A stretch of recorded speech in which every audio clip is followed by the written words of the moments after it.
Thank you very much, Steve Lamar, and hi, everybody. Third start for Randy Jones. Randy a winner over Steve Carlton in his first two pitching assignments, taking on the tough Montreal Expos here this afternoon. The Expos have been pitching about as well as a team can pitch so far. In the first 7 games, the Montreal pitching staff has a staff earned run average of 1.77. They have not been hitting the way they will hit so far in the young season. And how about the San Diego Padres? They have just turned back the Los Angeles Dodgers 3 in a row in San Diego, and in doing so, they have defeated Fernando Valenzuela, Jerry Royce, and last night Dave Gold. So the Padres off to a surprising start under their new manager, the former Montreal skipper Dick Williams. And a big story being written by the Atlanta Braves, who now have won 10 in a row at the start of the year. That ties the National League record, previously held by the 55 Dodgers and 62 Pirates. They are going for number 11 in Houston today. If they get it, it ties the American League mark, set only last year by Billy Martin's A's. Tim Raines leading off in the ball game, and Randy Jones gets the sinker over strike one call. Raines has been hitting in this series with 4 hits and 8 times at bat, and a line drive in the air to short left, base hit. And it ricochets off the body of Foster. Raines around first, will not try for second. It did not go very far. Foster picked it up quickly. And now Raines very quickly is on first base. Steve, his bat was ice cold when they arrived in New York, but now he has warmed up. He definitely has. Raines is now 5 for 9 in the series, and that has pushed his average from 0.95 up over the 200 mark. Now keep an eye on Tim Raines, who stole 71 bases in an abbreviated season a year ago. Randy Jones will throw over to first base, not in time. He had 1 out of 2 stolen bases yesterday in the first inning. Stearns caught him. He stole second in the 7th inning. Now the left-hander keeps him close, and a squibbed ground ball hit back toward the mound. Picked up by Stearns to throw just in time. Rodney Scott, a very fast runner, took a big swing and topped that slow roller going toward the mound. And Stearns got on it as quickly as he could. It was a close play at first that he got him, and Tim Raines moves over to second. Now the number 3 hitter, Andre Dawson. Dawson 1 for 8 so far in the series. Batting at 185 right now. Here is a man who hit 303 with 24 homers a year ago. Young superstar in baseball, Andre Dawson. The middle of the Montreal batting order, certainly one of the very best, with Andre Dawson batting 3rd, Al Oliver hitting 4th, and Gary Carter batting 5th. So if the table setters are on base, those 3 will drive in a lot of runs. It is taken low, 1 ball and no strikes. Just about every game has been a close one for Montreal, the way they've been pitching and not really hitting yet. They've played 7 games, 5 of the 7 decided by the margin of 1 run. All 3 of their losses have been 1-run losses. Now Randy Jones from the stretch. And a line drive base hit right through the middle. Raines around third. He'll come home to score easily. And Montreal is in front, 1-0. That was a hard shot rammed right through the middle into center field. For Andre Dawson, it is his 2nd RBI of the season. So Montreal wasting little time getting on the scoreboard. They lead 1-0 here in the first inning. The batter coming up will be Al Oliver, the first baseman and cleanup hitter. A lifetime 300-plus hitter after 13 years in the major leagues. First 9 were in the National League with Pittsburgh. The last 4 were the Texas Rangers.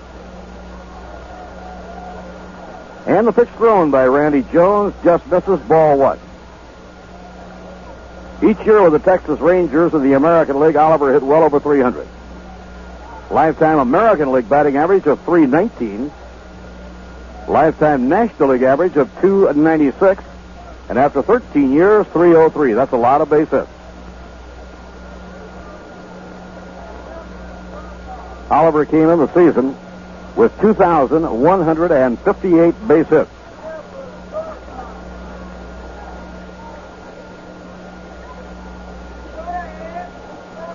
Left-hander against left-hander. Randy Jones delivers, bunted down the third base line. It is a base hit. Nothing at all they could do about that. Oliver caught Hubie Brooks back at third, and he bunted the ball fair down the third base line. By the time Hubie picked it up, there was no point in making a throw. And so the Expos are now casting a menacing threat here in the first inning. A bunt single by Al Oliver. He's the cleanup batter. That really caught him by surprise. Just don't expect to see Oliver laying down a bunt, but he laid down a beauty and caught Hubie Brooks deep at third base. Randy in need of a double play here. Mets have turned over 11 already. Here's the pitch on the way to Gary Carter. Long drive to left center on the run. Mookie Wilson, it's over his head, and it's gone. A 3-run homer. Gary Carter unloading on Randy Jones' first delivery. For Carter, his third home run of the year. His second home run of the year, beg your pardon. And the Expos, almost before you can bat an eye, have scored 4 runs off Randy Jones in the first inning. Raines opened with a single. Took second on a ground out. Dawson single, scoring Raines. Oliver bunted his way on, and Gary Carter hit the very first pitch over the wall in deep left center field. Montreal 4, New York nothing in the top of the first inning. Now here's Warren Cromartie. And the Expos jumping on Randy Jones in the first inning here today.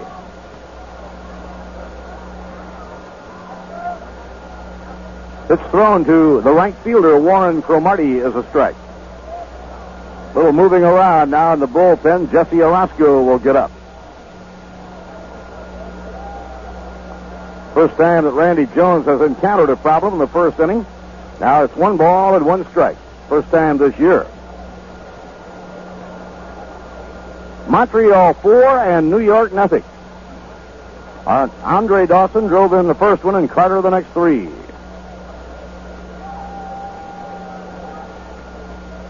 Randy getting a sign now from John Stearns. 1 ball, 1 strike to Warren Cromartie. Tim Wallach is on deck, and then Chris Speier.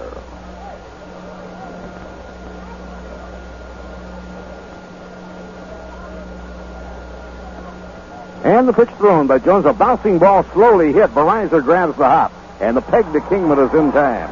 So Randy had his good sinker working. Cromartie is out. Actually, Jones has not been punished the way it would appear. Dawson hit the ball hard when he singled to center to drive home Raines. Oliver bunted his way on, and then Carter hit the long shot over the wall in left center field, scoring 3 at once.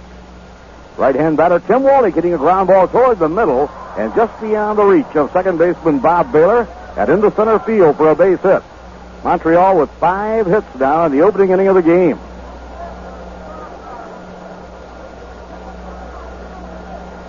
Now the number 8 hitter, Chris Speier, comes to bat. Manager always hates to have to go to his bullpen in that first 3 innings of a ball game. Charlie Lea, the young right-hander for Montreal, has to be feeling pretty good, sitting in the dugout, getting ready to start his first ball game of the year with a 4-run lead. And Montreal, up until now, except for 1 game, has really not been scoring many runs. Chris Speier takes a fastball over the outside corner, a strike call. The Expos have 4 runs on 5 hits. We're in the top of the first inning. Tim Wallach is on first, 2 men away. Let's have the infield straight away. And a ground ball hit sharply off the glove of Randy Jones. He picks it up, and he throws, and it's not in time. Speier beats it out for an infield hit. It was a sharp grounder, deflected off the glove of Randy Jones. It rolled slowly behind the mound by the time Randy got it. And through to first, it was just too late. And that is the 6th base hit. And now it brings up Charlie Lea. It's rarely when you're on the visiting team and you're pitching that you get to bat before you get to pitch. That will happen with Charlie Lea right now. Billy Monbouquet, the pitching coach, is on his way out to the mound. Dave Kingman on the mound talking with Randy Jones.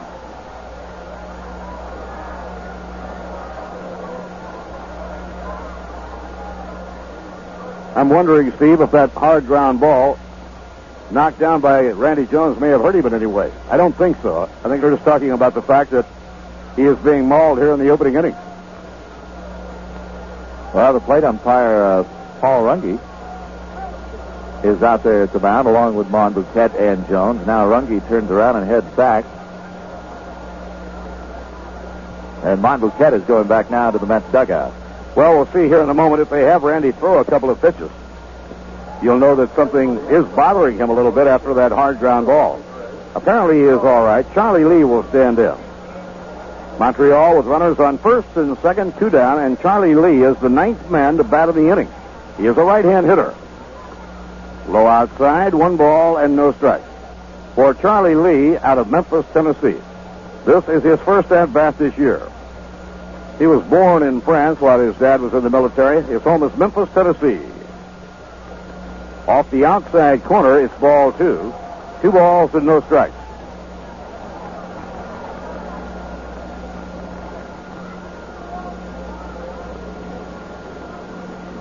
So Randy falling behind on Charlie Lea, the 2-0 delivery. And that's wide, ball 3, and if he walks it, Tim Raines will be up for the second time in the inning, and he'll come up with the bases loaded. So things are about to get out of hand here. Randy Jones falling behind the opposing pitcher, 3-0. Here's the pitch on the way. Low, ball 4, the bases loaded. This will be it for Randy Jones. George Bamberger is on his way to the mound. So this was one of those days that things were not working for Randy. He will depart in the first inning of the game. And Jesse Alasko, who's been warming up quickly in the bullpen, will now come in the ball game. So Randy will leave after 2/3 of 1 inning. He has given up 6 hits. At the moment allowed 4 runs, walked 1, and struck out none. A lot going on in the major leagues this afternoon. And while we're waiting for Jesse Alasko to arrive at the mound, we'll give you an update on the schedule in the major leagues this afternoon with Steve Lamar. In the National League, Chicago is playing at Pittsburgh. Ferguson Jenkins, who leads the National League in the earned run average department here in the early season, is getting the start for the Cubs today against Solomon. Philadelphia at St. Louis with Ruthven against Rincon. Atlanta is at Houston.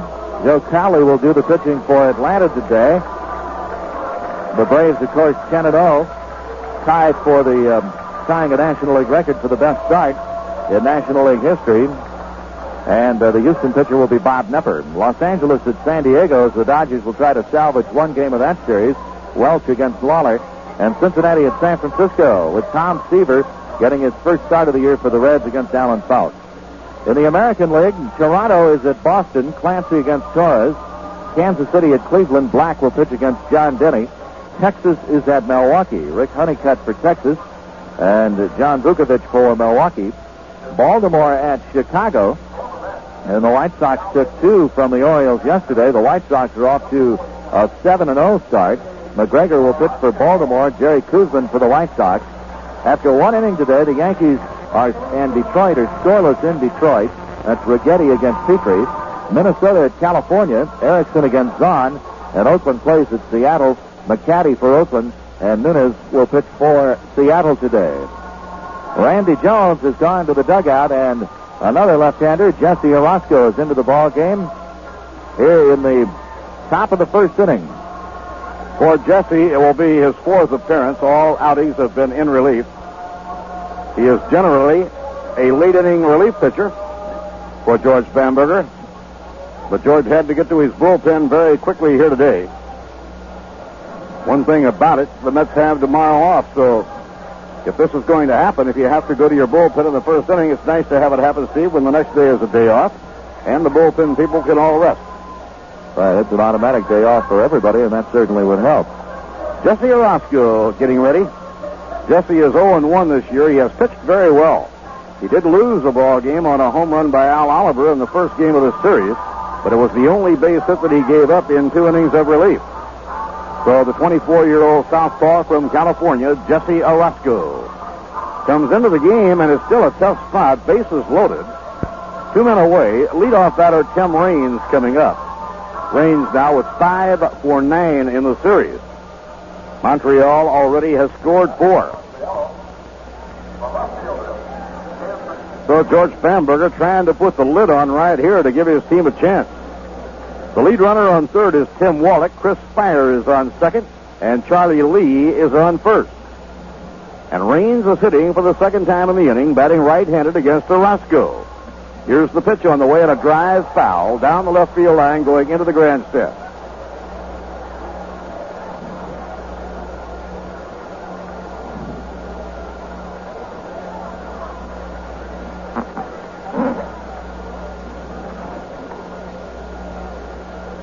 Orozco checking things out with John Stearns.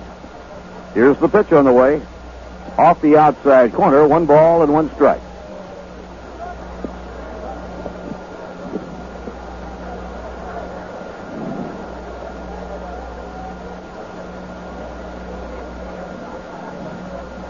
Now the 1-1 delivery by Jesse.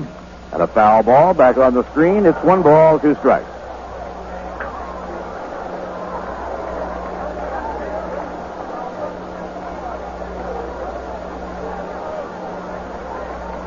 Montreal with the bases loaded and 2 men down. Andre Dawson singled home Tim Raines with the first run. After Oliver bunted his way on, putting 2 men on base, Gary Carter unloaded a line drive homer to deep left center to drive in 3 more. And the Expos with an early 4-0 lead. 1 ball, 2 strikes to Raines and the pitch. Strike 3, he changed up and he got him. Raines is caught looking good, pitch by Orozco. 10 men came to bat, 4 runs on 6 base hits, and 3 were left on. In the middle of the first inning, the score, Montreal 4 and New York nothing. The Expos score 4 times in the top of the first inning. Mets job, they have a lot of time to try to peck away and get back into this ball game. They come to bat in the bottom of the first, trailing by 4. 25 years ago on Christmas Day, Charlie Lea was born while his father was stationed in France. He grew up in Memphis, Tennessee, and he pitched in his hometown of Memphis. His first 3 years in the minor leagues with Montreal. 2 years ago in 1980. He was 9-0 at the start of the year in Memphis. Was promoted to Denver, where he started 2 games and then brought right into Montreal. And he won 7 while losing 5. Last year, Charlie Lea, and he spells his name Lea, was 5-4, including a no-hitter in early May. That was in the second game of a doubleheader against the Giants. For Charlie Lea, this is his first start of the year. Late last year, he ran into some arm trouble, an elbow problem. Dr. Frank Jobe of the Dodgers looked at it and advised rest, so he did not pitch after the 16th of September. Mookie Wilson hitting .349, leading off against Charlie Lea. Mets will need to have a hitting day going here. Now the pitch on the way and a foul back behind third and up into the crowd. It's Mookie Wilson, Bob Bailor, and George Foster hitting against 25-year-old Charlie Lea in the last half of inning 1. Montreal on the infield playing in at first and third against the speed of Mookie Wilson. Now the pitch on the way and a foul ball twisting back toward the dugout. Al Oliver playing first, Rodney Scott at second. Chris Speier at short. The third baseman is Tim Wallach. In the outfield, Tim Raines in left, Andre Dawson in center, and Warren Cromartie is in right. Inside low to Mookie Wilson. He jumps away. 1 ball, 2 strikes. Mookie off to a marvelous start. Batting .349, he has 8 stolen bases and 8 RBIs. And a half-swing foul ball. Mookie did not want to hit that. He was just trying to get out of the way of a high inside fastball. Count holding at 1 ball and 2 strikes. Mookie is the team leader in base hits with 15, and he is up among the National League leaders in that important department.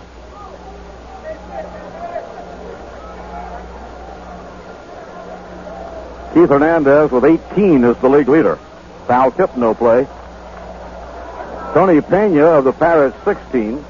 Ken Landreau, Bump Wills, and Mookie Wilson each have 15. Time called. Rodney Scott headed toward the dugout. Something is wrong with the glove he has on his hand, and he wants the other one. He always leaves a spare in the dugout. So we're waiting for Rodney Scott to get back to his position at second base. Bob Bailor is the on-deck batter. Gary Carter unloaded a 3-run homer off Randy Jones. Montreal with a 4-0 lead here in the first. And a towering pop-up outside first base. On the warning track, Al Oliver taps the glove, puts it away for the out. So Mookie has fouled out to Al Oliver. No game tomorrow, a day off for the New York Mets. Mike Scott will open the 2-game series against the Cubs right here at Shea Stadium Tuesday night. Beautiful day in New York and an excellent turnout. Good crowd on hand at Shea Stadium.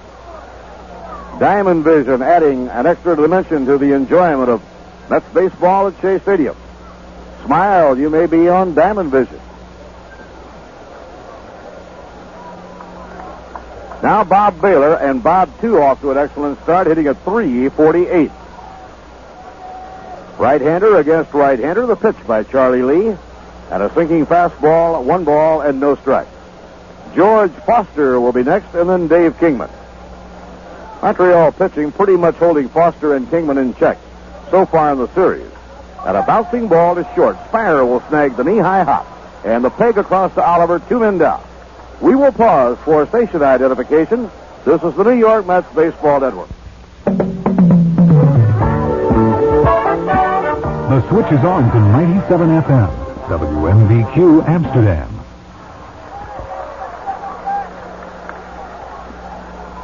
Bob Murphy with Steve Lamar. Montreal 4, New York nothing. Last of the first inning, George Foster is the batter. George with 2 homers and 7 RBIs, batting at .211 right now. In this series, George has 1 hit, hit 8 times at bat. It was a timely hit. It drove 2 runs in. Off-speed delivery, and he lays off. It's 1 ball and no strike.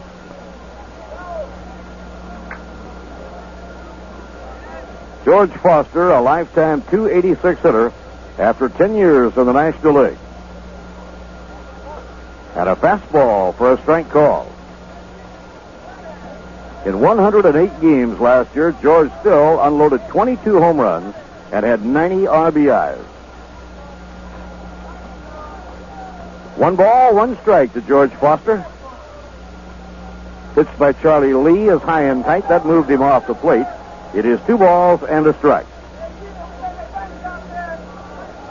Mets remain at home. Playing the Cubs after the off day on Tuesday night. Montreal goes back to their home base, and they have a game tomorrow night against Philadelphia. The outfield deep and shaded toward left against Foster, and a late swing and a foul ball hit in behind Buddy Harrelson. Scanning through the 1982 New York Mets yearbook, a special section, a nostalgia section, showing pictures of many of the players over the 20 years of Mets history, including a picture of a young Buddy Harrelson when he was first breaking in at the side of the old pro Roy McMillan. Buddy in the picture looks like he's about 13 years old. 2-2 delivery, swing and a miss, struck him out. So Charlie Lea has fanned George Foster. No runs, no hits, none left. At the end of 1, Montreal 4 and New York nothing. An all-time Met favorite, Tom Seaver, will start for the first time this season, pitching for the Reds today out in California against San Francisco. Tom slowed up this year, first with a muscle pull in the groin during spring training, and then with a very heavy attack of the flu. So Seaver now getting his first start of the new season. Steve Lamar, Tom Seaver against the Giants' lifetime is 25-10. That'll get the job done, won't it? It sure will. He's lying. His lifetime record is that way against him. A lot of the ball clubs. Certainly is.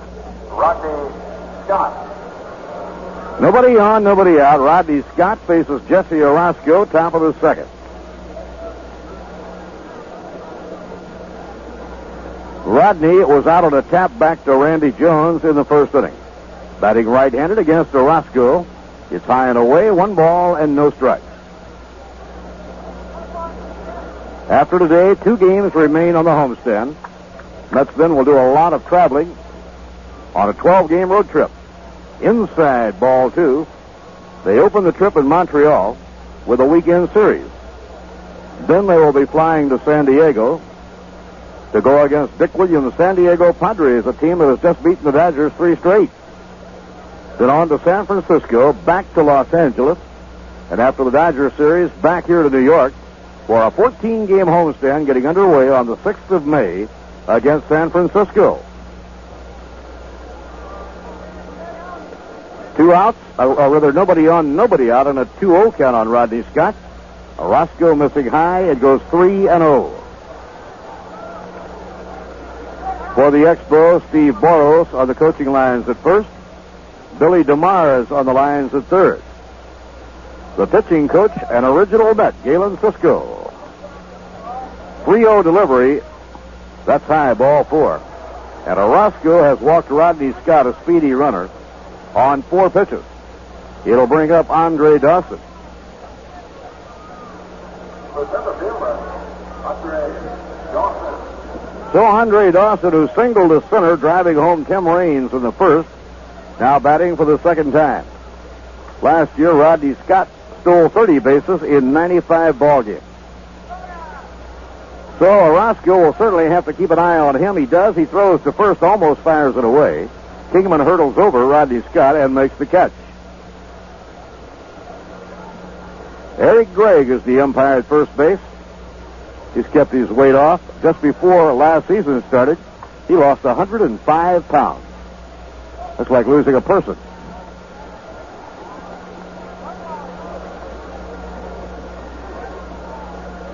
You don't weigh too much more than that, do you? Not much more, no. So to first, it is not in time. Can you imagine what it would sound like if you had a 100-pound weight and you dropped it on the floor? That's how much weight he lost. Cowboy Kephart once did that. Here's the pitch on the way. Not that much, I guess. How much do you lose, Cowboy? 100 pounds. 100 pounds.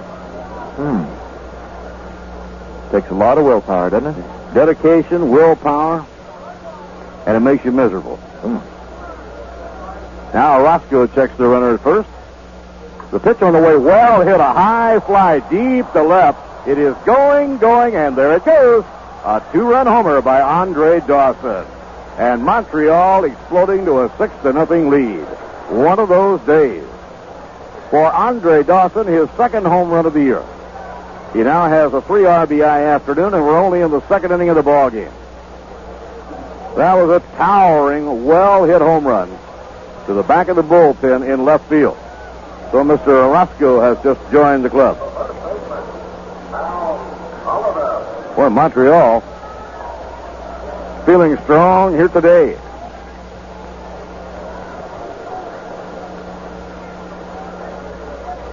Dawson has driven in 3. Carter has driven in 3. Al Oliver is the hitter, and a strike called in the outside corner. Expos hadn't been doing much hitting coming into this series, but you knew they were bound to break loose. Unfortunately, it's happened this afternoon. Gary Carter's home run was his second, and the home run for Andre Dawson is his second. And a ground ball hits down to third, a one-hopper handled by Hubie Brooks, and the peg to Dave Kingman. Oliver is out, 1 away. So 1 out and nobody on. Montreal with a 6-0 lead. Dawson with 3 RBIs. Carter with 3 RBIs. Here's Carter up for the second time. Charlie Lea being staked to a 6-run lead in the second inning of the ball game. This is the first game this year that the Mets starting pitching has been out so early. Now the pitch on the way, and a grounder hit foul. The Expos go home to play the Phillies tomorrow night. The Mets will have tomorrow off to rest up. An important day off for the players. They haven't really had a chance to get out and look for a place to live yet. Orozco's pitch on the way is in the dirt, a breaking ball. 1 ball and 1 strike to Gary Carter.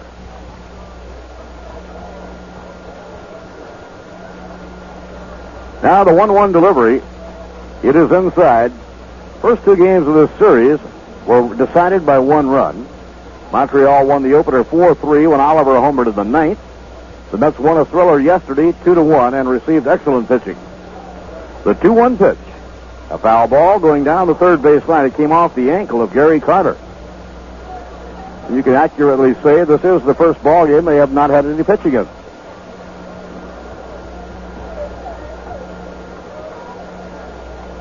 It's 2-2 to Gary Carter.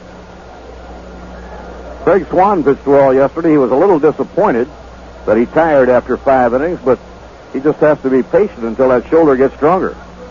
Now the 2-2 delivery. Wide, ball 3, 3-2.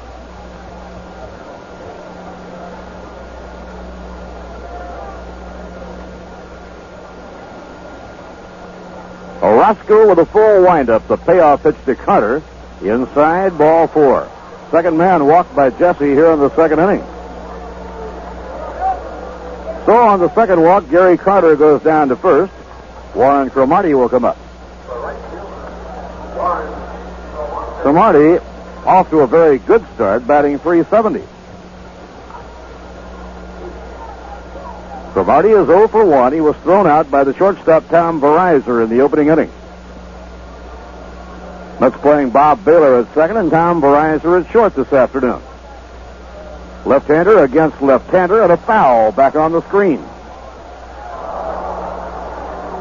Montreal with a 4-3 record. New York with a 6-4 record. The hot team in the National League right now in the Eastern Division, the St. Louis Cardinals. Atlanta, of course, in the West. Low and away, 1 ball, 1 strike. Series right now between the Cardinals and the Braves would be a good one. It would, wouldn't it? Cardinals have won 7 straight. The Braves have won 10 straight. And the Braves are getting ready to go home to a 2-week homestand after today.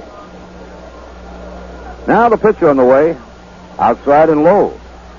Imagine going home to open a 2-week homestand after you've won 10 in a row and possibly 11. They play well in their 2-week homestand. When the season's a month old, they'll be in very, very good shape. The same way the Oakland A's were a year ago when they had that fantastic start. Won their first 11. Fouled back toward the press box. 2-2 to Warren Cromartie. Playing Billy Ball in Oakland a year ago, the A's won their first 11, and I believe it was 17 of the first 18 that they won.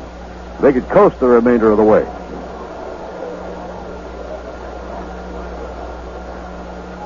Now Roscoe checks the runner, works from the stretch. And a high fly hit the center field. Mookie Wilson flips the glasses, holds the glove up, puts it away for the out in left center field. Warren Cromartie retired. It'll bring to the plate Tim Wallach. And Wallach has good power. Rangy right-hand batter. Wallach has not been hitting so far, but Jim Fanning, the manager, was saying before the game, it's just a question of time until he finds the groove. And when he does, you'll see some long shots hit.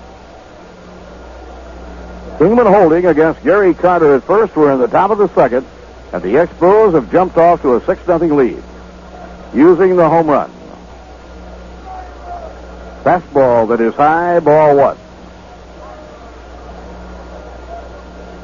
Nothing like an early explosion by the visiting team to quiet a crowd.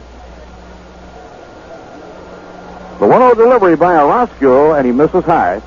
Ball 2, 2-0 on Tim Wallach, the third baseman. The incumbent third baseman, Larry Parrish, is gone, traded to the Texas Rangers. Not playing third because the Rangers have Buddy Bell, but playing in the outfield.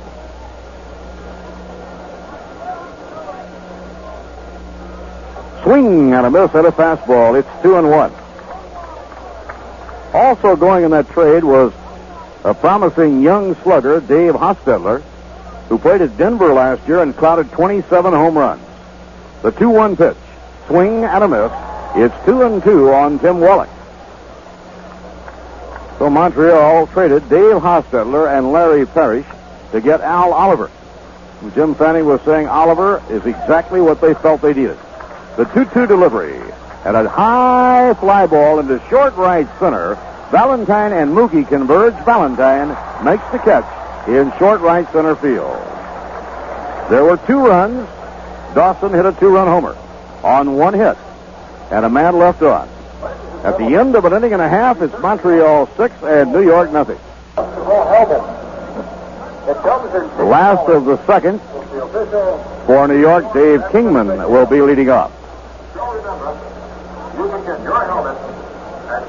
Steve, every Sunday, our radio coverage following New York Mets baseball throughout the summer will be selecting the outstanding pitching performance by a New York Mets pitcher during the week to be honored by Getty.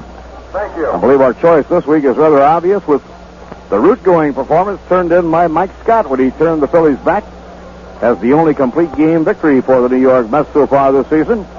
So it's called the Strong Arm Award, and for the second week of the season, the Getty Strong Arm Award for outstanding pitching performance of the week. Getty gift certificates go to Mike Scott. To help get outstanding performance from your car, take your cap off to Getty. We've had 2 winners so far, Pat Zachary and Mike Scott. Pat Zachary for his no-hit bid against the Cubs at Wrigley Field. Dave Kingman leading off against Charlie Lea, and a line drive in the air to left field. Raines in front of it, grabs it for the out. Kingman hitting the first pitch has lined out to left fielder Tim Raines. Now coming to the plate for the Mets. One out and nobody on. Ellis Valentine comes up.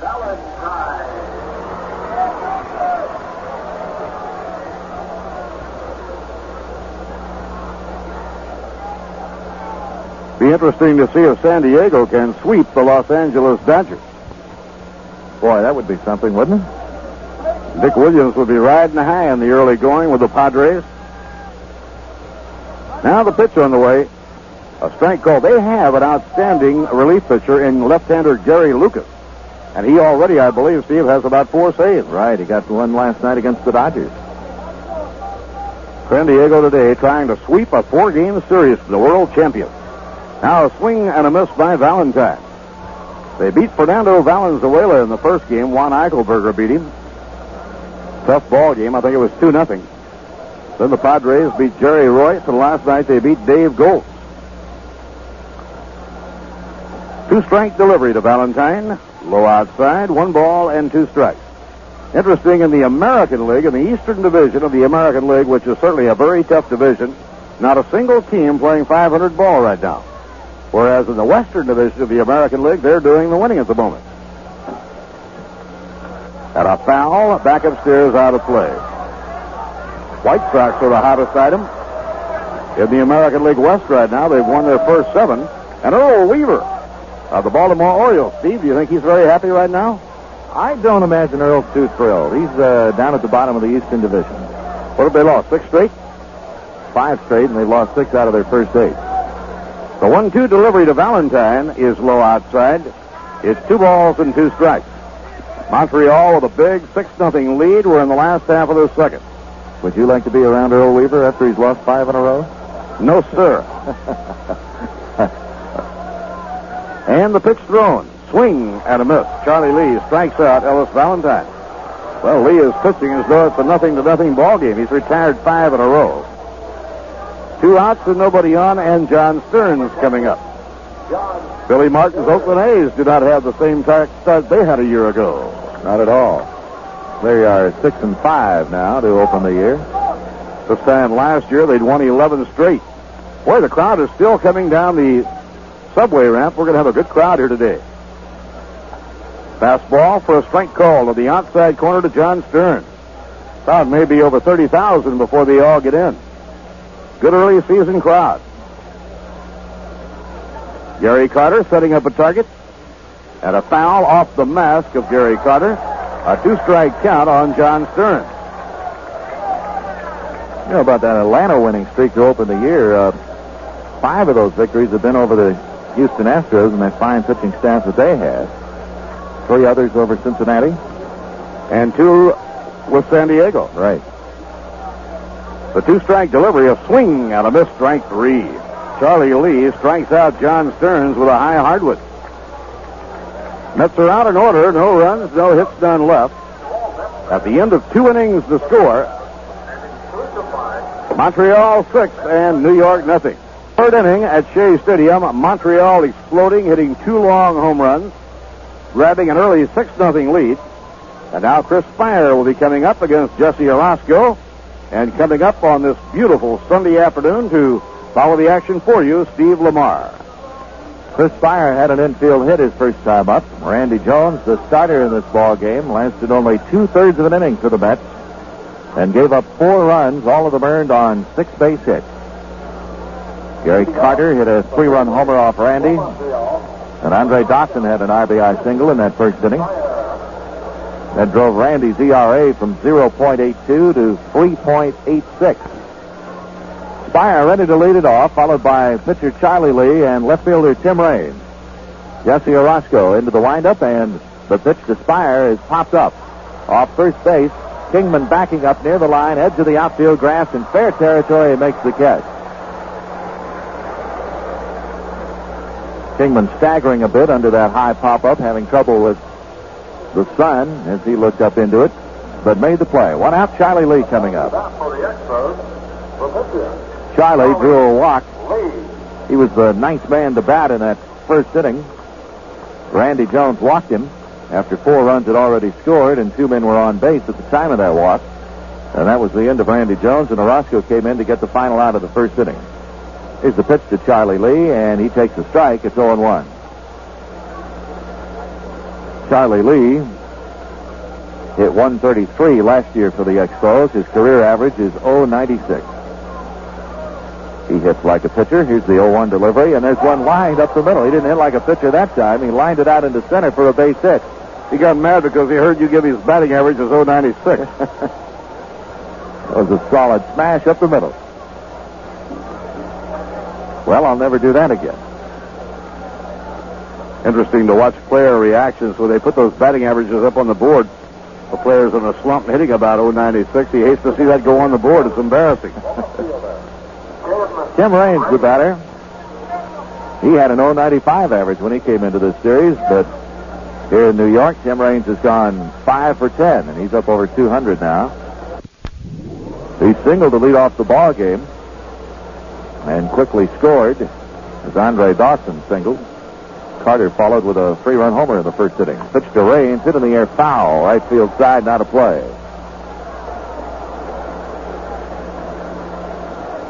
Tim Raines from the right side of the plate this year has gone 3 for 6. Last year, right-handed, he hit .246. He was a better hitter from the left side last year. The pitch, and that's in the dirt for a ball. 1 ball and 1 strike to Tim Raines. Montreal Ball Club is so well balanced with left-handed and right-handed batting. Left-hand hitters like Al Oliver and Warren Cromartie, and then right-hand hitters like Andre Dawson and Gary Carter. They can punish left and right-handers. They can indeed. And switch hitters like Raines and either Scott or Wallace Johnson at the top of the order to get on base. The 1-1 pitch to Tim Raines, low and inside for a ball, 2-1. Charlie Lea is at first base with 1 out in the third inning.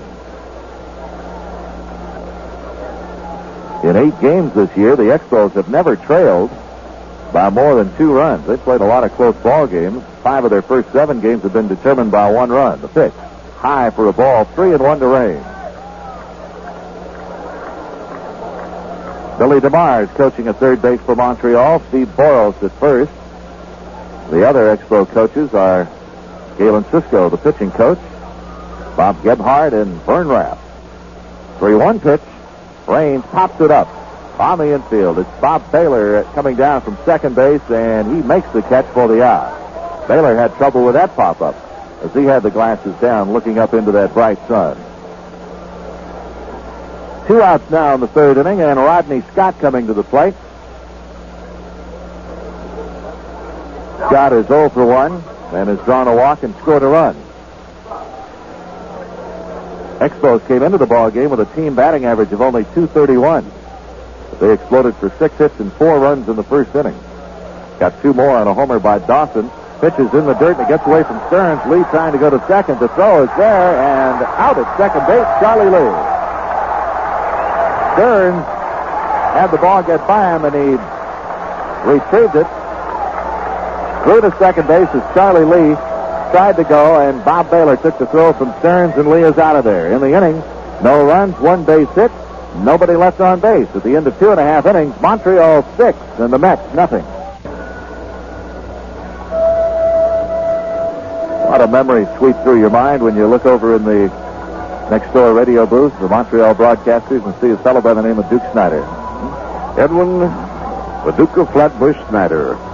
What an era of Major League Baseball in New York. Willie Mays, Mickey Mantle, and Duke Snider all patrolling center field in New York.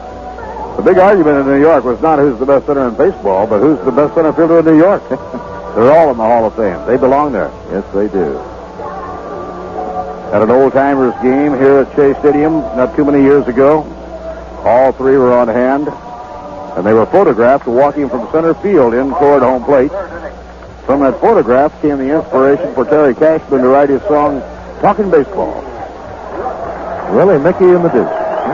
Willie, Mickey, and the Duke. Mets are looking for their first base runner. They trail 6-0, and Hubie Brooks starts it in the bottom of the third inning. Hubie's hitting .212.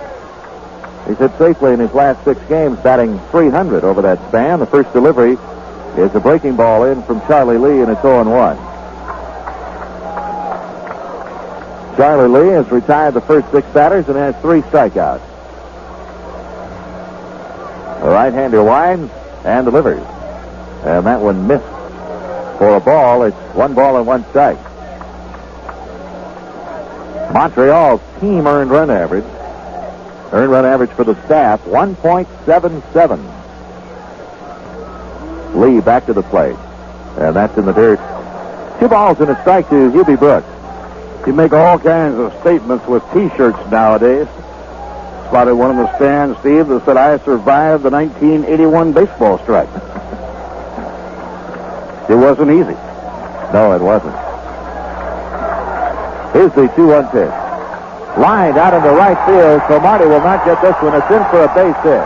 Hubie stops at first base as Cromartie comes up with the ball. There's the Mets' first base runner and the first base hit. Hubie Brooks, a solid single into right. Well, right there. Now Tom Veryzer coming to the plate. Well, during the strike last year, he spent quite a bit of time down in the minor leagues, didn't he? We broadcast quite a few games following the Tidewater Tide. Saw a lot of the young people who are playing in the National League this year. Hubie at first base, nobody out. Veryzer at the plate. Roscoe scheduled to hit next. Here's the pitch. Swing and a miss by Veryzer, strike 1.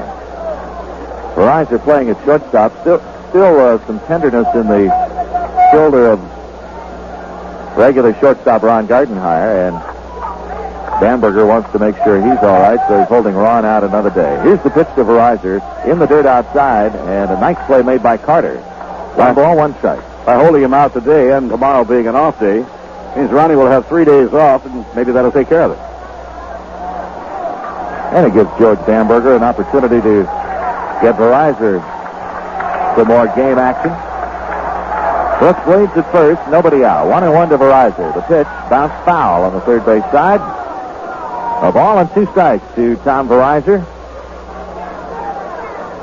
Veryzer came to the Mets January 8th in a trade with the Cleveland Indians in exchange for pitcher Ray Series.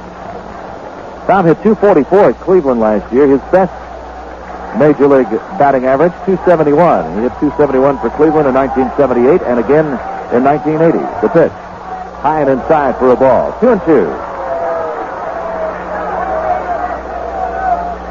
Hubie Brooks has led off the 3rd inning with a base hit, becoming the first base runner for the New York Mets.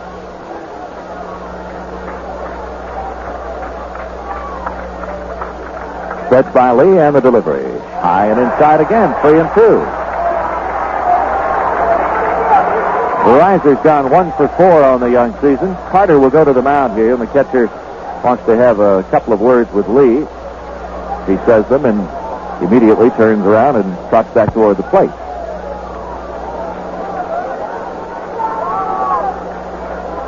Veryzer up there with Hubie at first base. Tom Veryzer waiting for a 3-2 pitch. And here it comes. There's a little fly ball into shallow right center. That could be trouble coming in. Dawson, and it...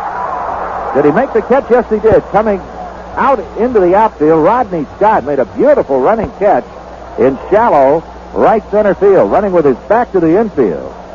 Brooks got back to first base. Boy, that was a fine play by Rodney Scott. Looked for all the world as though it were going to drop in. Dawson, the center fielder, had pulled up. And as it came down over his shoulder with his back to the plate, as you mentioned, he made a beauty of a catch. It almost fooled Hubie Brooks. Hubie was kind of hung up between first and second, but he had time to get back. So Jesse Orozco, the batter, he'll hit for himself. Creeping in at the corners, Orozco swings and fouls it away. Strike 1.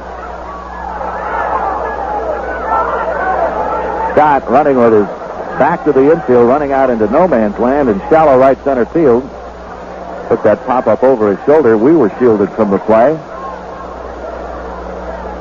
And so was Brooks for a moment, but Hubie was able to get back to first. The 0-1 pitch to Orozco, not indicating he would bunt, takes the pitch down low.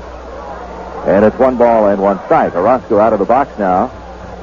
And watches as Frank Howard goes through the signs in the coach's box at third base. Hubie Brooks at first with 1 out.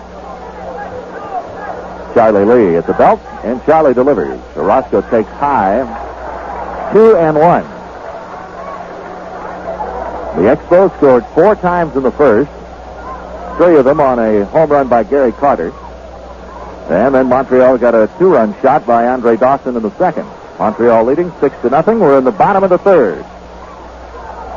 Expos already have 8 base hits this afternoon. The pitch.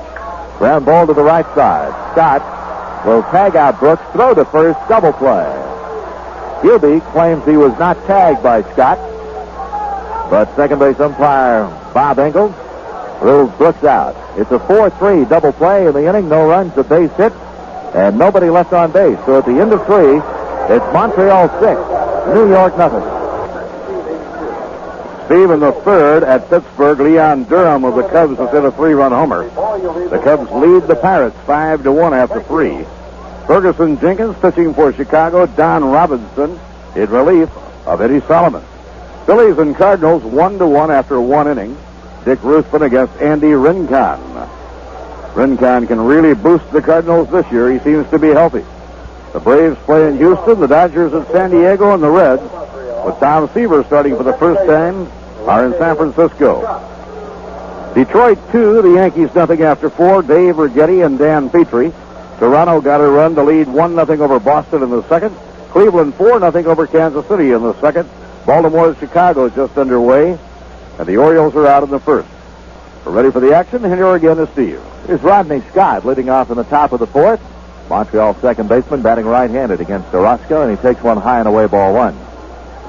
Scott was up when pitcher Charlie Lea with 2 outs tried to advance when a ball got by John Stearns, but Stearns retrieved it and threw out Lea at second base to win the third inning. The pitch low from Orozco, and it's 2-0 to Rodney Scott. He'll be followed by Dawson and then Oliver.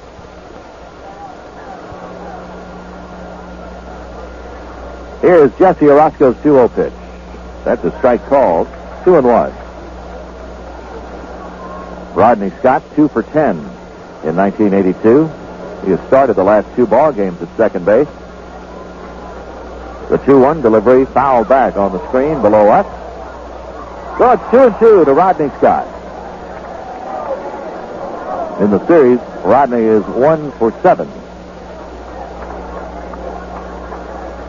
The Expos 4 wins and 3 losses to open the year. All 3 losses have been by 1-run margins. Another foul ball coming back our way. Still 2-2. See, this crowd continues to build. It's not too far behind the opening day crowd now. And the pitch. Ground ball over the mound out towards second base, and that'll get through. A seeing eye base hit up the middle for Rodney Scott. Shortstop Tom Veryzer and Bob Bailor converging on the ball out behind second base, but that just got through and into center field. Base hit for Scott, and that is the 9th hit of the day for the Expos.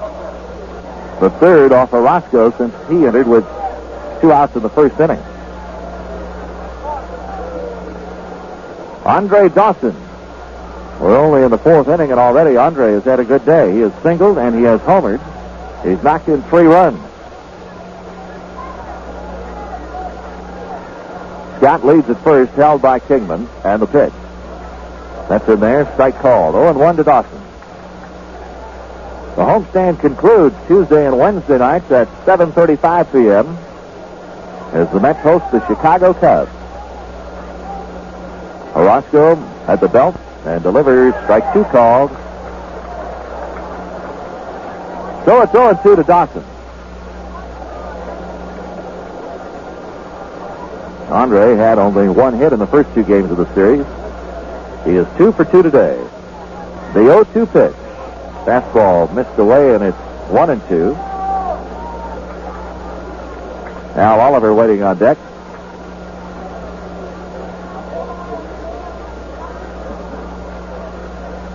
Scott leads at first base. Here's Orozco's 1-2 delivery. Breaking ball missed inside. 2 balls and 2 strikes.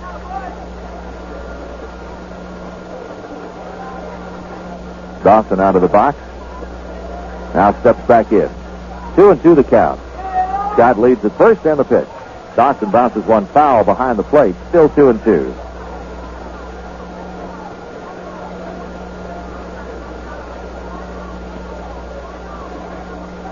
Well, the Kansas City Royals had that attack going yesterday, didn't they, Bob? 22 base hits. What was it, 12 to 10? 12 to 10 ball game. Amos Otis had 5 RBIs yesterday for Kansas City. Orozco goes to first base, driving Scott back to the bag. He did not have a big lead. George Brett has a big year. Royals will be hard to handle in that division. Now Orozco to the stretch position. Here's the pitch to Dawson. Swing and a miss, strike 3. That is Orozco's second strikeout. He also has 2 walks today. 1 out in the 4th inning, and the batter will be Al Oliver. Oliver laid down a bunt single in the 1st inning and was aboard when Carter homered. And Al grounded out to third base in the 2nd inning. 1 for 2 today. 2 for 8 in the series. He had the game-winning home run in the 9th inning Friday night. And he hit it off Jesse Orozco. Jesse delivers to Al Oliver. Strike called. It's 0-1. The Mets will be in Montreal against the Expos. 3 afternoon games, Friday, Saturday, and Sunday. The runner goes. Swung on and missed. Stearns' throw to second is not in time, and Scott went in standing up. Stolen base for Rodney Scott, his first of the season. Count to Al Oliver. No balls and 2 strikes.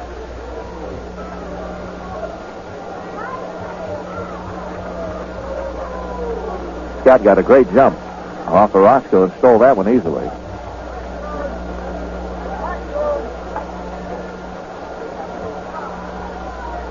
Oh, and 2 to Oliver. Scott the lead at second in the pitch. That one is fouled off the bat. Right at home plate. Oliver tried to check the swing, but the ball fouled off the bat. Rodney Scott, single and a stolen base. He's at second base. 1 out. Oliver at the plate.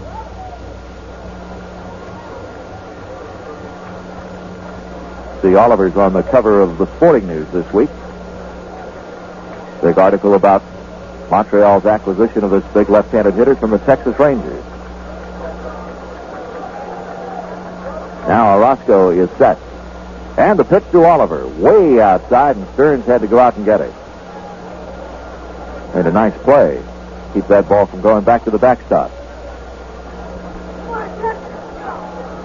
Montreal with 4 in the first, 2 in the second, leading 6-0 here at Shea Stadium. Jesse Orozco checks Scott at second, checks him again, and delivers. Ground ball to Orozco. He looks at Scott, now throws to first. Oliver is out of there. Scott has to hold on at second base. Orozco reaching up that glove and picking off that one hopper back through the box. So Oliver is out. 2 outs, and Gary Carter, the batter, with Rodney Scott at second base.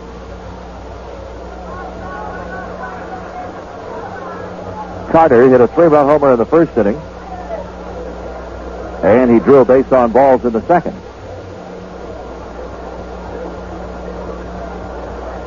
Jesse Orozco has a look at Rodney Scott, checks him again, and throws. Carter swings and misses strike 1. Warren Cromartie is on deck. He'll hit next here in the 4th inning if Carter gets on base.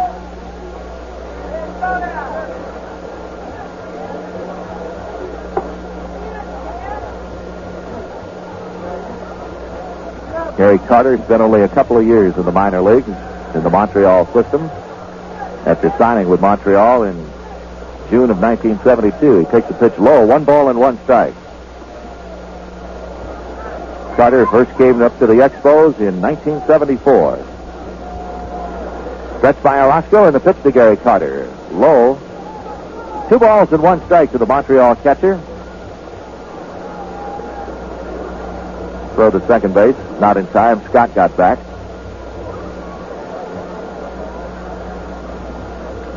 Two away. Scott at second.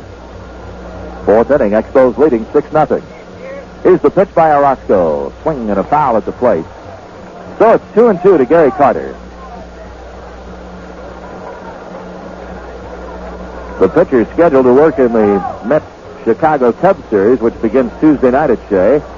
Mike Scott, who pitched a complete game victory his last time out, will go Tuesday night against Doug Bird, who is 1-2. Scott is 1-1. Wednesday night, Pat Zachary 1-0 against Dan Larson, 0-1. Then the Mets go on the road for 2 weeks. The 2-2 pitch to Carter. Inside, 3-2.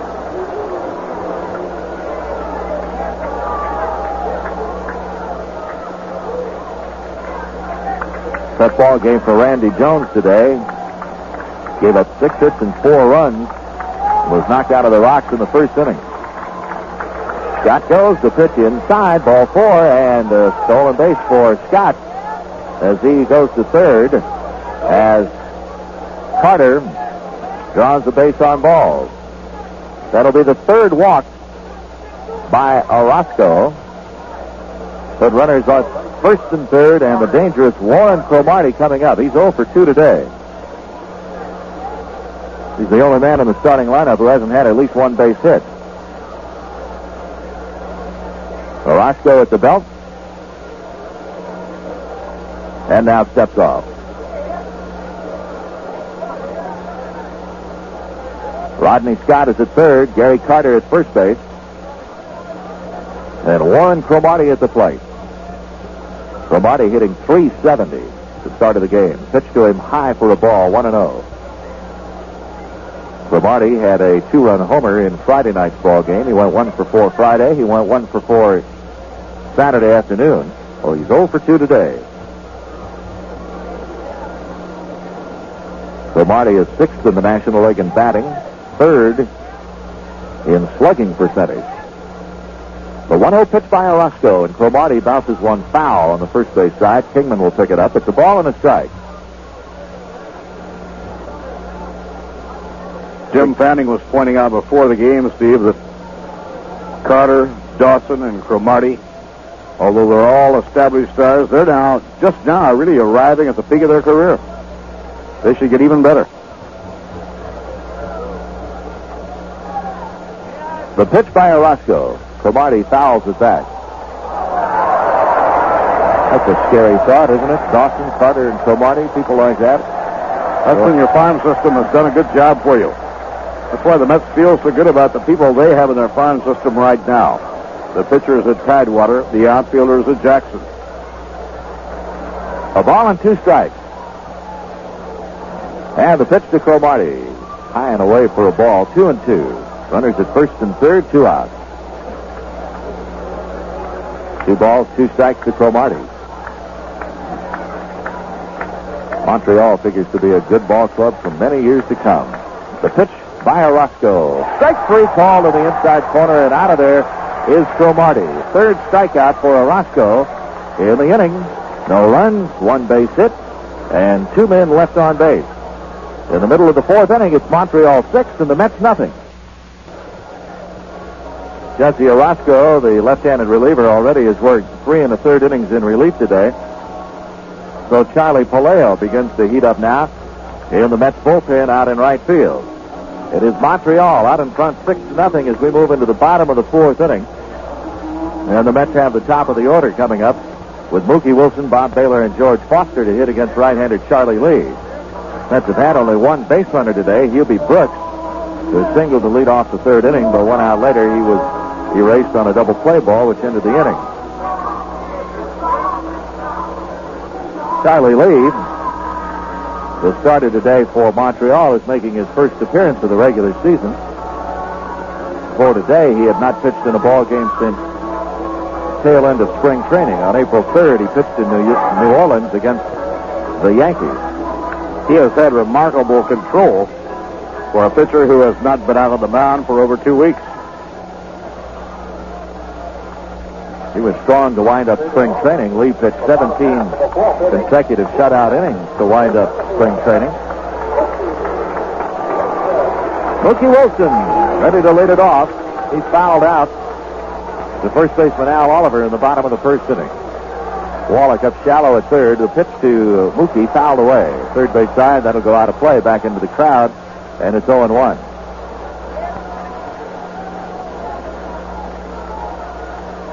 Mookie, of course, hitting left-handed against Lee. From the left side, he's hitting .324 this season. Overall, 349 to start the game. The pitch. Check swing foul ball into the crowd. Just past the Expos dugout. No balls and 2 strikes to Mookie. William Hayward Wilson.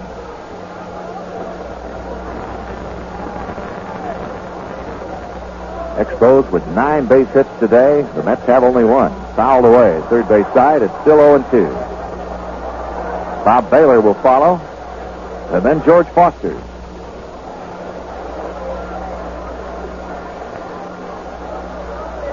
Open date tomorrow for the Mets, and then the Cubs in town Tuesday and Wednesday night.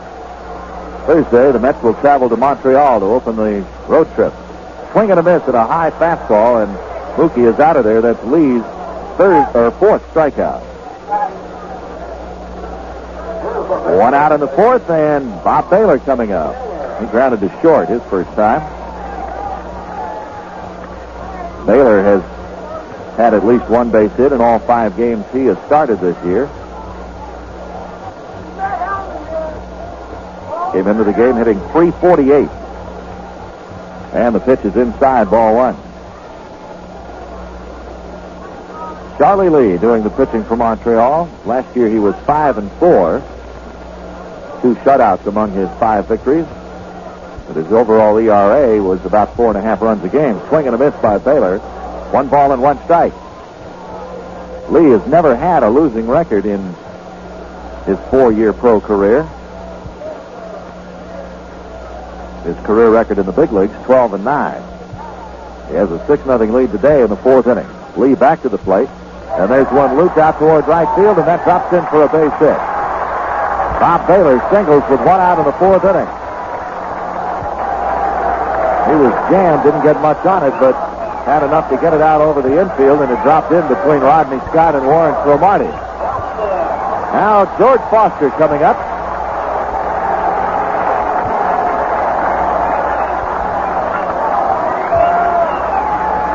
Foster struck out in the 1st inning. George has 2 doubles, 2 homers, 7 RBIs this season. Al Oliver now is going to go over and have a word with Charlie Lea. Now the first baseman goes back to his position. He told Lee that he'll be playing behind the runner to let the pitcher know he won't be right on the bag. Bailor leads at first base. Charlie Lea is set. Here's the pitch to Foster. Swinging and a pop-up right at the plate. Carter throws the mask away, and in foul territory just to the right of the plate, he's got it. Foster fouls out to catcher Gary Carter. 2 outs in the 4th. And here's Dave Kingman. So far in this series, the Montreal pitching has really slammed the door on both Foster and Kingman.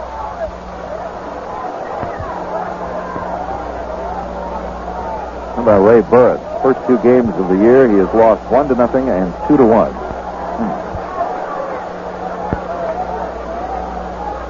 Kingman the batter, 2 outs. Bailor at first. Pitch by Lee. Breaking ball in the dirt, ball 1. Kingman saw 1 pitch his first time up and lined out. He had a line drive right at left fielder Tim Ray.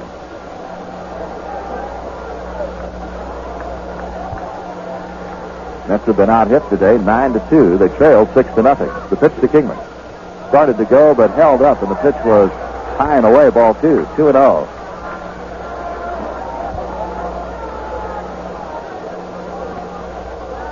The Mets at the start of the day in 2nd place in the National League East. A game and a half behind the St. Louis Cardinals. Montreal in 3rd place, 2 games back of the Cardinals. The pitch. Kingman hits it deep to left and forget it. That one is way out of Shea Stadium. Home run, Dave Kingman.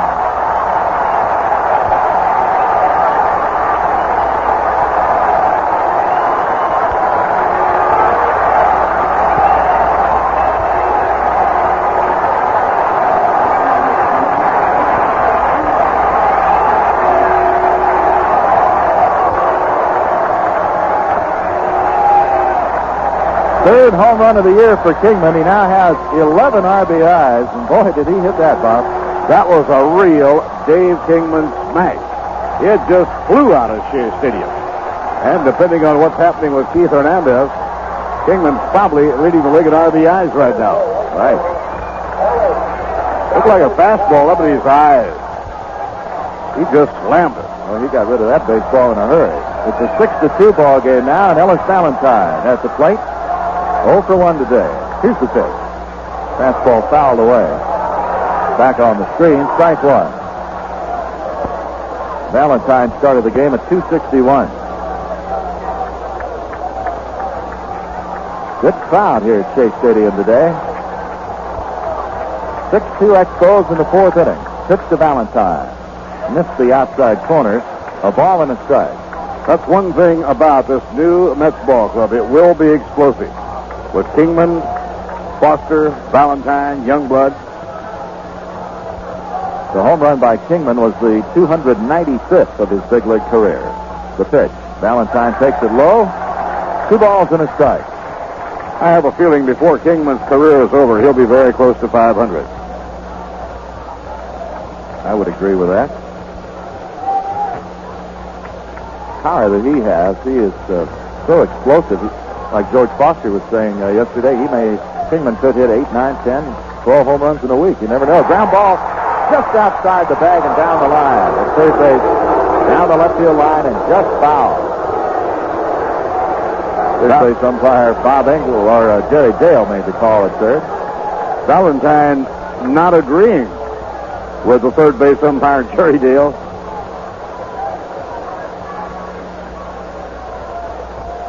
A hot ground ball that just missed the bag at third base. Went down into the corner. Count 2-2. Valentine just now getting back into the batter's box.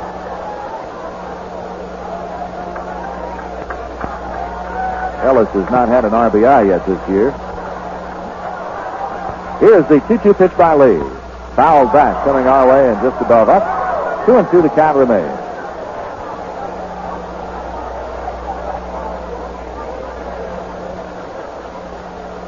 Kingman with 11 RBIs now. Mookie has 8. Foster has 7 runs batted in.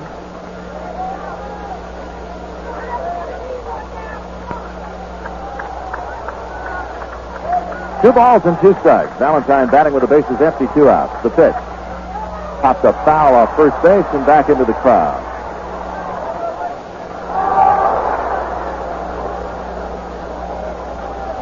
As far as home attendance goes on this homestand, the Mets have drawn over 106,000 prior to today, averaging about 21,000 per home date for the first 5 dates.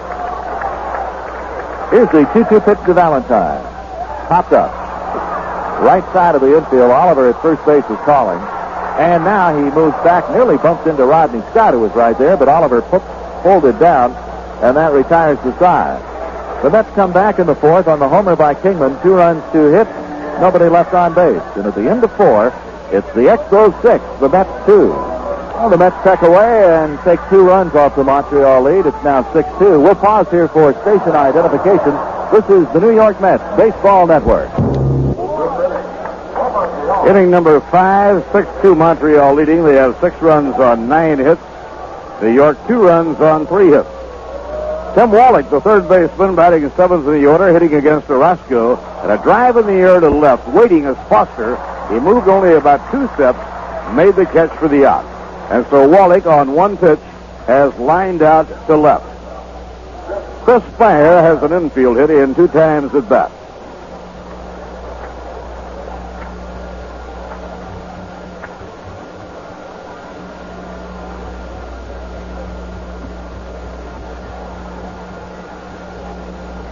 Now Roscoe looking into John Stearns to pick up his sign.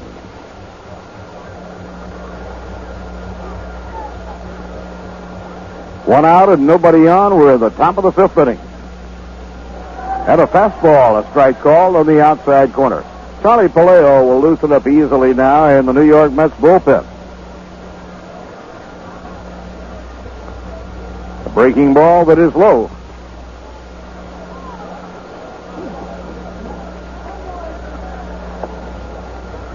The end of 4 now in Pittsburgh.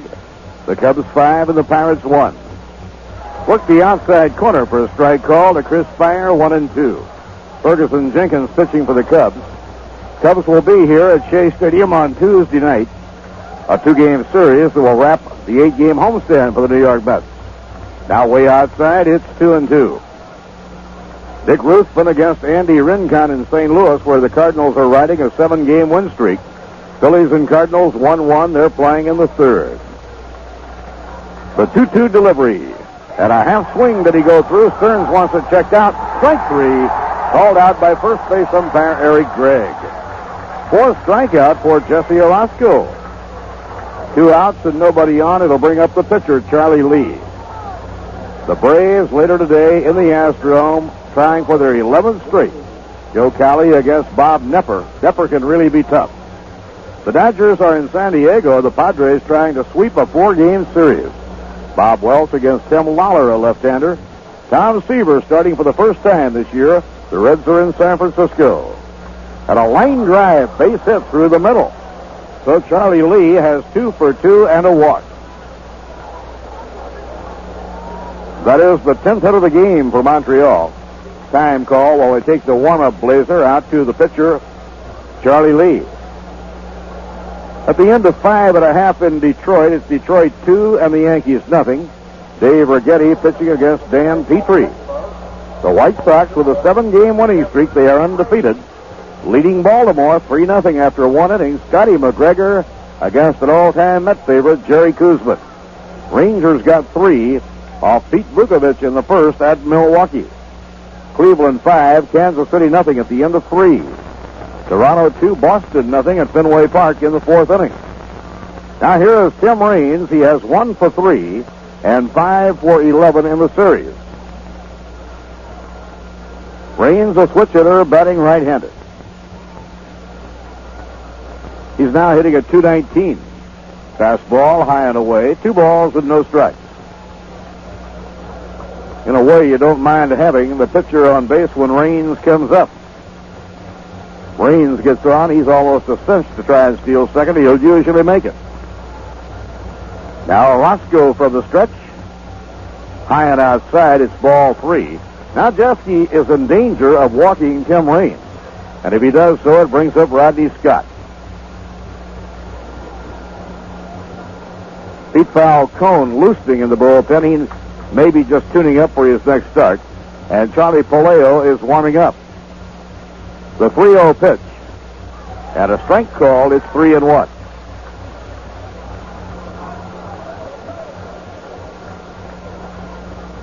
Charlie Lea on first, 2 men away. We're in the top of the 5th inning. A beautiful Sunday afternoon in New York. Now the pitch on the way. And a line drive base hit through the middle by Tim Raines. Mookie gets to it quickly. Charlie Lea will stop at second. 11th hit of the game for Montreal. They have runners on first and second and 2 men away. Quite a series now for Tim Raines. He has 6 hits in 12 times at bat in the series.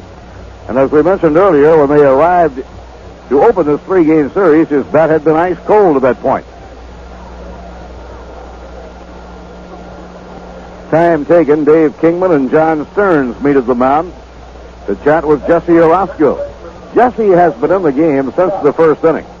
Randy Jones started for the 3rd time this year. For the first time, Randy did not have good command, and he had an early exit. Rodney Scott 1 for 2 in the 4th inning after he singled. He stole second, and he stole third. Here's the pitch on the way. That's high and away. There was a time in baseball that if you were ahead 6-0, you didn't steal bases. But in the modern game of baseball, you just keep it going. The 1-0 delivery and a foul ball back, and with good reason. You cannot just idle back on a 6-run lead anymore. Especially against a team like the New York Mets with excellent home run power. 1 ball, 1 strike on Rodney Scott, the second baseman. Switch hitter batting right. And a fly ball hit to right field. Should be easy for Valentine. In 3 strides, he has it for the out. So the Expos are gone in the 5th inning. No runs. There were 2 hits. They've left 2. They have had 8 left on in the first 5 innings. We have come halfway at the end of 4.5. Montreal 6 and New York 2. In the last of the fifth inning, it will be John Stearns to lead off for New York against 25-year-old Charlie Lea. Charlie 5-4 last year, and the 5 victories included an early season no-hitter against the San Francisco Giants. Expos have had 3 no-hitters in their brief history. The other 2 are pitched by Bill Stoneman, one of those 2 against the New York Mets. The Mets now in their 21st year still looking for their first no-hitter. But the Mets have jammed a lot of history into the first 20 years. 3 of the 5 longest games in the history of baseball the Mets have been involved in. A 23-inning game here at Shea Stadium, a 24-inning game in the Astrodome, and a 25-inning game at Shea against St. Louis.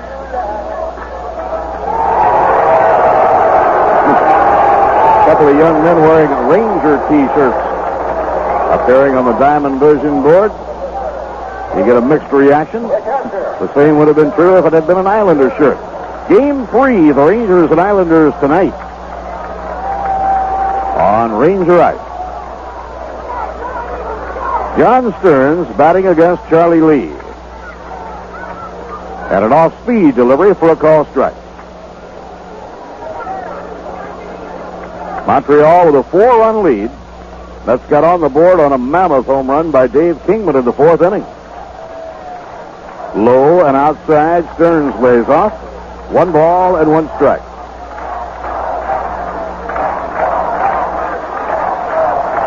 Now the crowd beginning to cry, "Let's go Mets." Strike called on the outside corner. 1 ball, 2 strikes. Tomorrow night, Scott Sanderson pitches for Montreal in Montreal against Philadelphia. Phillies are in St. Louis today. And a foul coming back toward the crowd. It's out of play. And the count remains at 1-2 on John Stearns. John came in the game hitting at .294. Was struck out in the 2nd inning, so he is 0 for 1. John, a very aggressive ball player. Very positive thinker. Now Carter's setting the target. Foul ball again, straight back. John was a 2-sport star at the University of Colorado. He was an all-Big 8 conference catcher in baseball. And he was an all-conference defensive back in football. Pitching 1-2. And a half-swing foul wasted off the breaking ball, so the count is 1 ball, 2 strikes. While John was at Colorado, he played in not 1 but 3 postseason football games. A couple of his teammates included Cullen Bryant, now with the Rams, Cliff Branch, now with the Oakland Raiders. Now the pitch, strike 3, a change caught the inside corner. So today, John has been fanned twice by Charlie Lea. Lea with 5 strikeouts. He has allowed 2 runs and just 3 hits. Hubie Brooks will come up. Hubie singled to right field in the 3rd. They had some almost Colorado football teams. Boy, didn't they? They've fallen on hard times the last few years. John McHale, the president of the Montreal Expos, has been here for the series. Former Notre Dame star and former Detroit Tiger. And a fly ball into center field. It's shallow coming up as Dawson. He'll get there. And he makes the catch in short center field.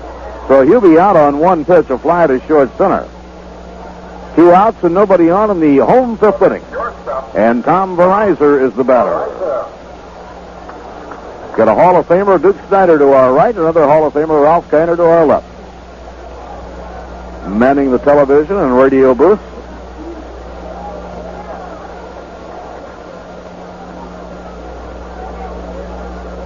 Right-hand hitter Tom Veryzer tries to stop his swing. The breaking ball was over. Veryzer 0 for 1, retired on a pop fly to second. Tom back home. Went to high school at Islip out on Long Island. Just missing the outside corner. 1 ball and 1 strike.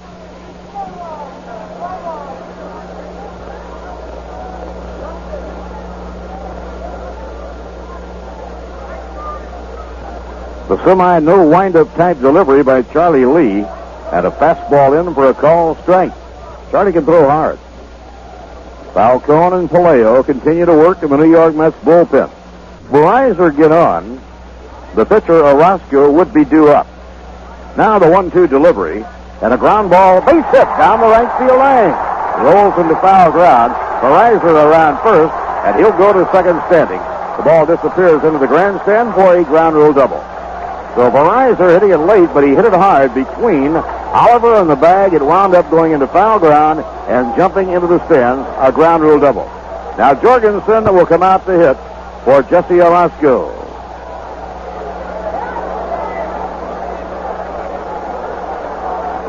Mike Jorgensen will be the pinch hitter, batting against his old teammates, the Montreal Expos.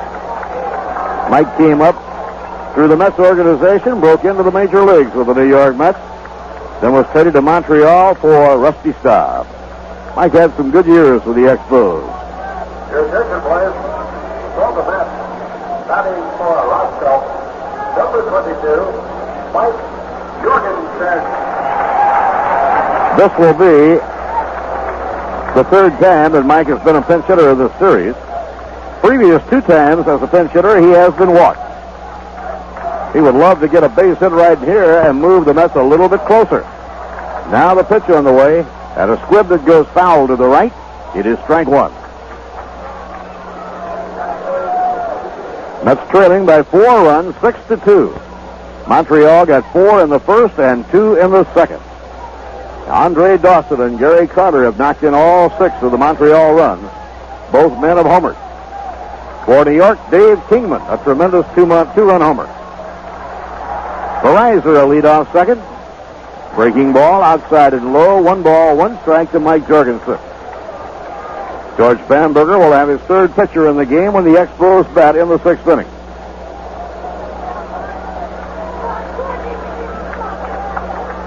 Starter Randy Jones allowed 4 runs. Jesse Orozco, who came out of the first, gave up just 2 runs over the next 4 1/3. In comes the pitch to Mike. Strike called on the inside corner.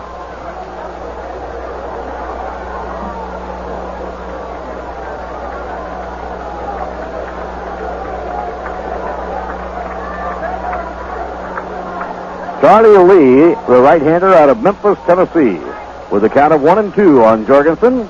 It is high. He does not pull the trigger. It's 2 balls and 2 strikes.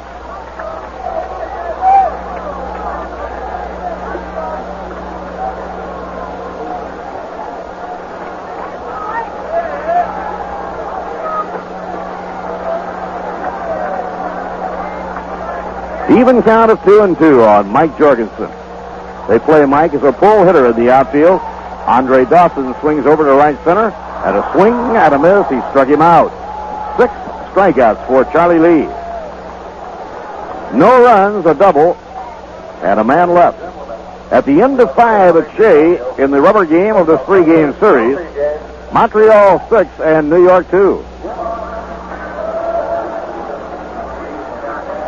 Charlie Paleo, the 25-year-old right-hander out of Seton Hall, getting a lot of early season work. Mets playing their 11th game of the season. Charlie's on the mound now. It is the 5th time that he has been in a ball game, appearing in 5 of the first 11. Charlie was the winning pitcher here yesterday afternoon with 2 scoreless innings when the Mets won it by a score of 2-1. He had been the losing pitcher in the long 13-inning ball game with Philadelphia. So Charlie has won 1 and lost 1. He is in the pitch now as we go to the 6th inning. Let's check with Steve Lamar and see if there's anything new on the scoreboard. After 5.5 innings, the Chicago Cubs lead Pittsburgh 5-1. Leon Durham has hit his 2nd homer of the year for the Cubs. A 3-run shot in the 3rd inning. In the 4th inning, the Phillies and the Cardinals are tied 1-1. Atlanta failed to score in the top of the 1st at Houston. In the American League, after 5 innings, Toronto leads Boston 2-1. The 1 Boston run on Carl Yastrzemski's 3rd homer of the year and the 429th of his big league career. After 4.5, Cleveland 5, Kansas City nothing. After an inning and a half, Texas leads Milwaukee 3-0. Ogilvy, a home run for Milwaukee now in the bottom of the 2nd with 1 on, his 3rd of the year. So that's now Texas 3, Milwaukee 2, with the Brewers still batting in the second. Yankees trailed Detroit 2-0 in the seventh inning. Chicago 3, Baltimore 0 after 2.5. Andre Dawson singled off Randy Jones, driving home Tim Raines in the first. Facing Jesse Orozco with a man on the second, he hit a 2-run homer. Swing and a miss, strike one. Andre Dawson 2 for 3, 3 runs batted in. Gary Carter has a 3-run homer. Jesse Orozco worked 4 1/3 in long relief, allowing 2 runs, 5 hits. He walked 3 and fanned 4. And a strike called on the inside corner. Both Ed Lynch and Charlie Palaio have been learning a new role here in the early going. They both have been starting pitchers previously in their careers. You have to go about things a little differently when you're working in the middle of the game in relief. Now breaking ball outside and low. Eddie Lynch pitched very well to earn his first save yesterday. And a ground ball hit down to third. Nice big hop for Hubie Brooks, and the throw couldn't be better. So Dawson is out as we go into the sixth inning. 1 out and nobody on. Al Oliver, the cleanup hitter, will come up. He bunted his way on in the first. He was on base, along with Andre Dawson, when Gary Carter hit a 3-run homer.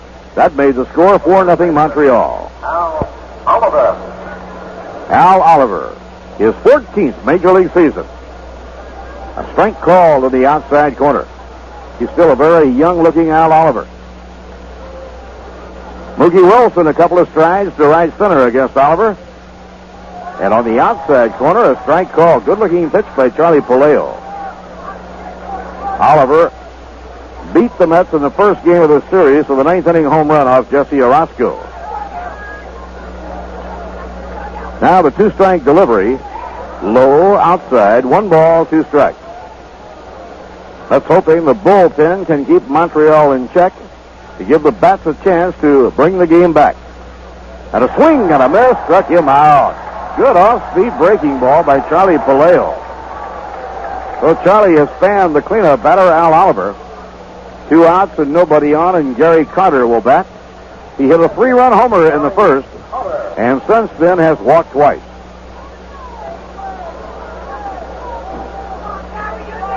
Gary was the hero in the Major League All-Star game last summer. He homered twice and was named the game's most valuable player.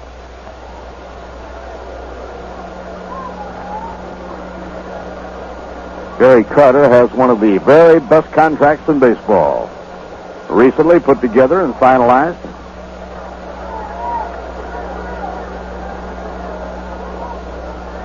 Charlie Palaio cranking up. And a letter high fastball, strike 1 call. Montreal leading 6-2. Expos batting top of the 6th inning. Randy Jones, Jesse Orozco, and now Charlie Palaio for the Mets. Swing and a miss. Charlie looking good. Warren Cromartie bats behind Gary Carter. Stadium shadows just covering home plate now. So the batter is standing in the shade. And the pitcher is still in the bright sunshine. Up comes the noise level. Here's the pitch. Breaking ball outside and low. 1 ball and 2 strikes. George Bamberger will give the team the day off tomorrow. Let's play the Cubs Tuesday night at Shea. Hit hard. Base hit down the left field line. Over into foul ground now. George Foster goes the line to get it. Gary Carter eases up, going into second base with a double. Gary Carter ripped a low breaking ball that was breaking inside and pulled it right over the bag and down the line. Big day for Gary Carter, a double, a home run, and 2 walks. He's a great hitter, isn't he? Outstanding hitter. Johnny Bench was the glamour catcher of the 70s. Undoubtedly, it's going to be Gary Carter in the 80s. First base is open. Cromartie will be intentionally walked. The on-deck batter is Tim Wallach, a right-hand hitter. So they'll eliminate the left-hand batter and fill the open base at first. Montreal returning to Canada after the game today. They have a home game tomorrow night against the Philadelphia Phillies. They will pitch Scott Sanderson. Mets with a day off tomorrow. Mike Scott faces the Cubs' Doug Bird on Tuesday night here at Shea. Pat Zachary, Wednesday night, his mound opponent will be Dan Larson. Mets defeated Dan Larson when they were at Wrigley Field. The hitter is Tim Wallach, 1 for 3.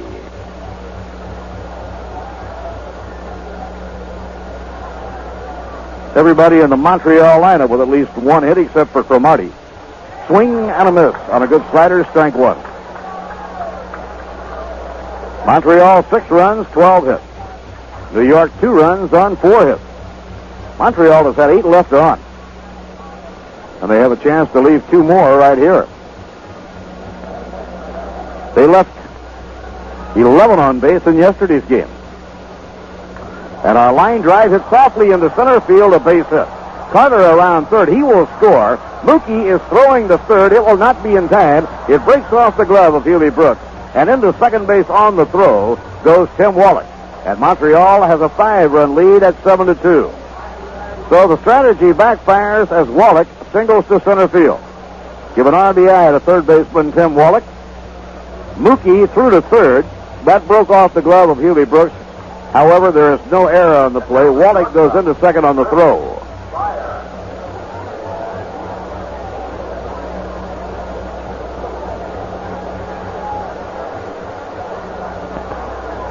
The hitter is Chris Speier with 2 in scoring position. Crucial moment right here for Charlie Lea and the Mets. Low outside. They're already 5 behind. And a base hit here by Speier to give Montreal a 7-run lead. The lead runner on third is Cromartie, and Tim Wallach is on second. Now the 1-0 delivery. Breaking ball, low outside, ball 2. 2 balls and no strikes to Chris Speier. The pitcher, Charlie Lea, is on deck. He's been quite a hitter today. 2 for 2 and a walk. Waiting on the 2-0 delivery. Strike called. It's 2-1. That broke in at the knees. Charlie Lea got off very impressively, retiring Andre Dawson and striking out Al Oliver. But then Gary Carter started things up with a double. The 2-1 pitch. Fastball outside. It goes to 3-1.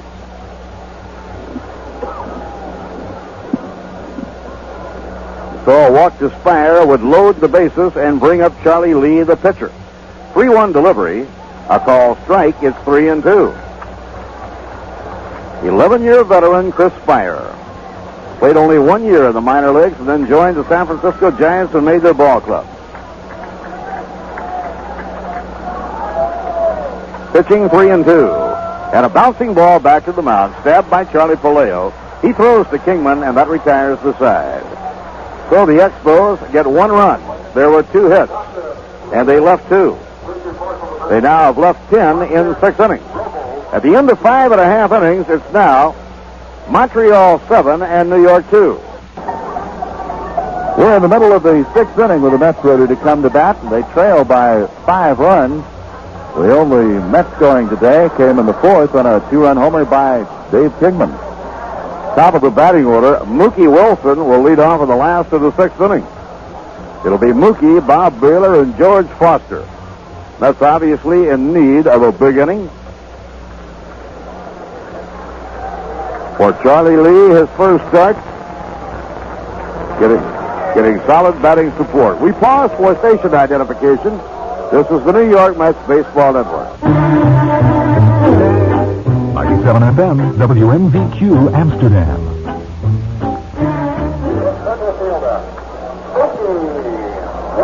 Bob Murphy with Steve Lamar here at Shea Stadium. Montreal in the rubber game of this 3-game series has a 5-run lead. The spaceman, Bill Lee, lobbing the ball easily out in the Montreal bullpen. And young right-hander Bob James will get up. So this being Charlie Lee's first start of the year, Jim Fanning starts his bullpen right now. Mookie Wilson leading off. Good-looking curveball by Charlie Lea for a strike. Charlie Lea has not walked a batter and has struck out 6. Given up 2 runs and just 4 hits. And a drive in the air to left center field. It'll be a base hit for Mookie Wilson. Running the ball down, Andre Dawson. Mookie streaking for second, and he's into the double.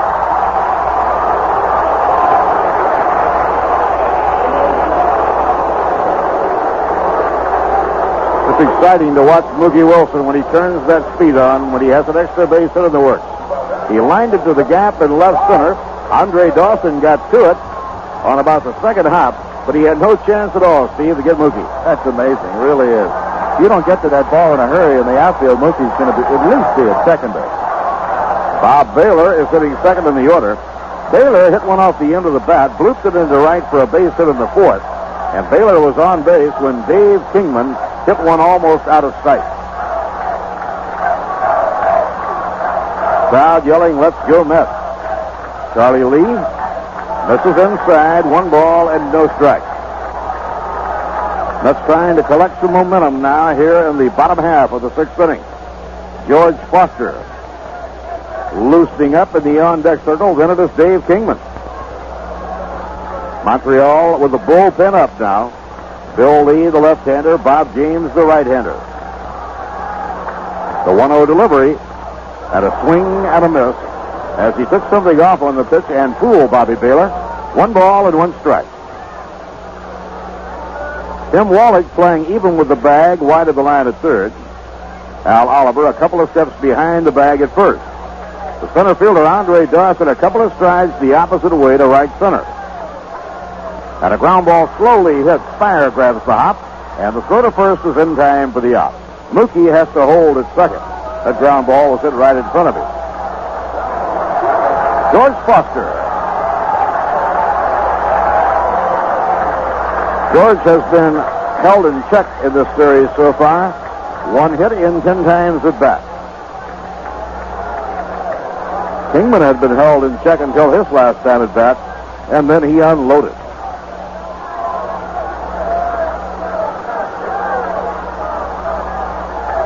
With a runner on second, George Foster batting against 25-year-old Charlie Lea. Al Lee working from the stretch position. The pitch to Foster. And a high fly, well hit, deep left field, way back. There it goes, gone, a home run.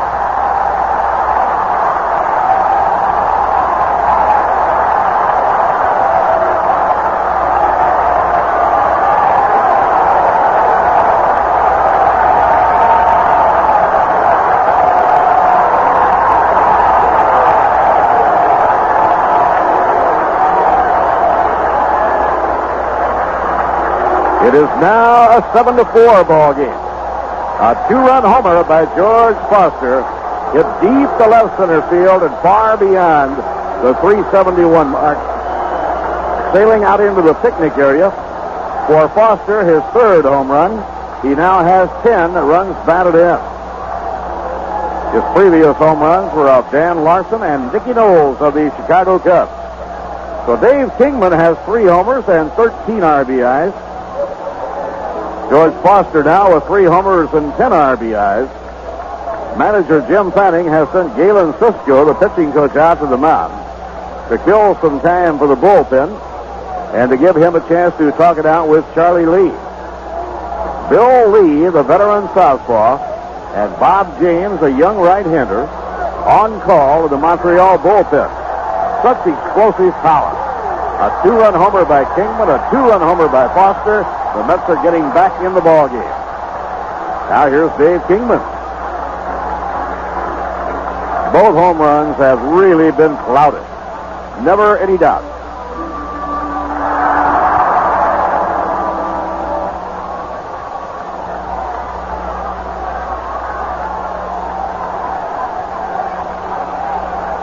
Here's the windup now, and the pitch thrown by Charlie Lea. A slider on the outside corner for a strike. Kingman now with 3 homers, 11 RBIs. I think I said 13. Foster 3 homers and 10 RBIs. Here's the pitch on the way. Swing and a miss. He went after a breaking ball up in his eyes, and the count is strike 2. Keith Hernandez and Dale Murphy started the day with 10 RBIs each. Kingman now with 11 and Foster with 10. 2-strike delivery. Low, outside. 1 ball and 2 strikes. Anybody playing the Mets this year, Steve Lamar? Well, even with a big lead, you cannot let up. Not at all. Get somebody on base, and the Mets can score quite a few runs in a hurry. The pitch to Kingman. Swing and a miss. Struck him out. So this time Charlie Lea strikes out Kingman. For Charlie, his 7th strikeout of the game. He has not walked a batter. And the hitter coming up will be Ellis Valentine. Valentine has struck out and popped up, so Ellis is 0 for 2, batting at .261. At one time, Montreal had a 6-0 lead. They now have a 3-run lead, 7-4. Now the pitch thrown, and Valentine a check swing line drive that is caught by Al Oliver. That retires the side. Valentine did not mean to hit that. 2 runs, 2 hits, and nobody left. So at the end of 6, the score, it's Montreal 7 and New York 4. In today's game, both Foster and Kingman have homered. And Getty, who wants you to get great performance from your car, salutes a great performance at the plate for hitting home runs. Dave Kingman and George Foster gets the Getty a Long Gone Award. Congratulations, and Getty gift certificates to Dave Kingman and George Foster.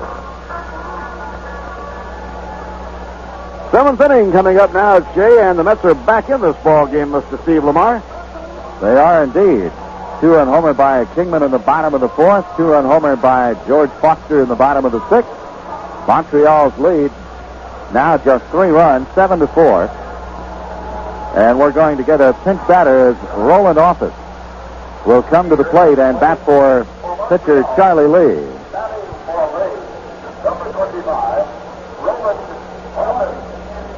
Office, former Atlanta Brave. He will bat left-handed against right-hander Charlie Palaio. Here's the windup and the pitch way up high. Ball 1. This is the first ball game of the year for Roland Office. The windup by Palaio and the pitch away from Office. 2 balls and no strikes. Office batting for pitcher Charlie Lea. So we'll get a new Montreal pitcher in the bottom of inning number 7. Palaio back to the plate way up high and outside, 3-0. Office last year batted only 40 times for the Expos, had 7 base hits, an average of 175. His career average is 260. First came up in 1972 with Atlanta. His pitch is in there, strike called. 3 balls and 1 strike. The pinch batter, Roland Office.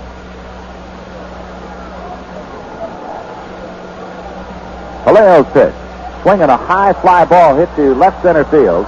Playable for Foster, who moves over and makes the catch. Foster going to his left, pulling down that drive hit by pinch hitter Roland Office. 1 out in the 7th inning, and the batter will be Tim Ray. For the first time this season, Dave Kingman and George Foster have homered in the same game. And those 2 home runs have accounted for all 4 Mets runs.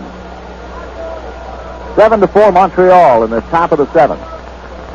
Tim Raines has had a good day and a fine series. He's gone 6 for 12 in the series, and he's 2 for 4 today.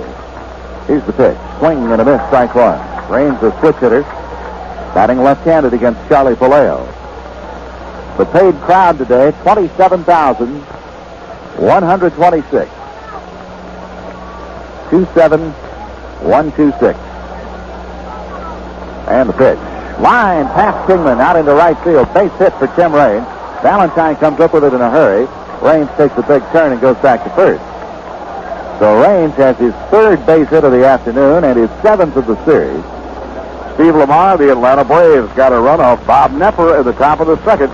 Braves 1, Astros nothing after an inning and a half. If the Braves win that ball game, they set an all-time modern National League record for most victories at the start of the season. Interesting thing, after the game today in Houston, the Braves go home for a 2-week homestand. They could be in great shape after a month into the season. Boy. The batter, Rodney Scott. The lead at first by Raines. Hubie Brooks at the edge of the grass at 3rd. Stretched by Palaio. Raines going. The pitch swung on and missed. Throw to second by Stearns is late. And it's a steal for Tim Raines. So Raines with a single, and he went on the first pitch. Scott trying to protect him, swung and missed. Montreal 3 out of 3 stealing bases this afternoon.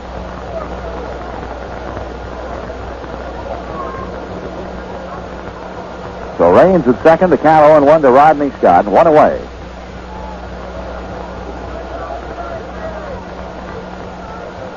And the stretch. Here's the pitch.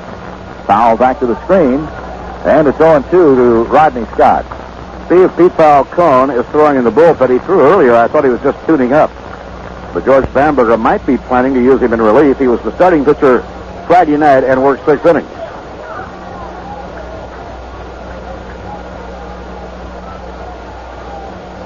And 2 to Scott with Raines at second and 1 out. Now the stretch by Palaio. Here's the pitch.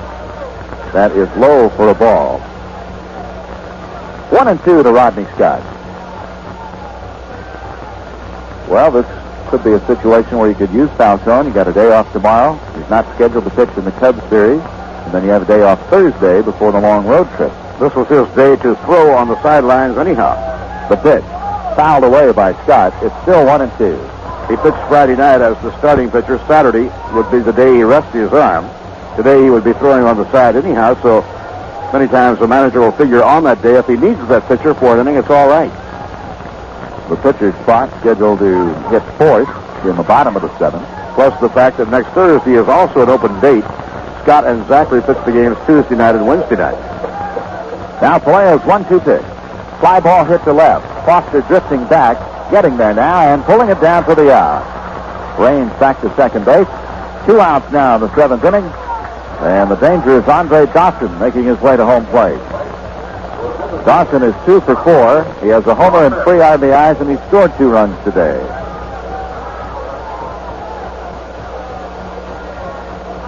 This would be a great game for the Mets to pull out, wouldn't it? Oh, would it? They got behind early. It was 4-0 before the Mets came to bat in the bottom of the 1st inning. It was 6-0 Montreal after an inning and a half.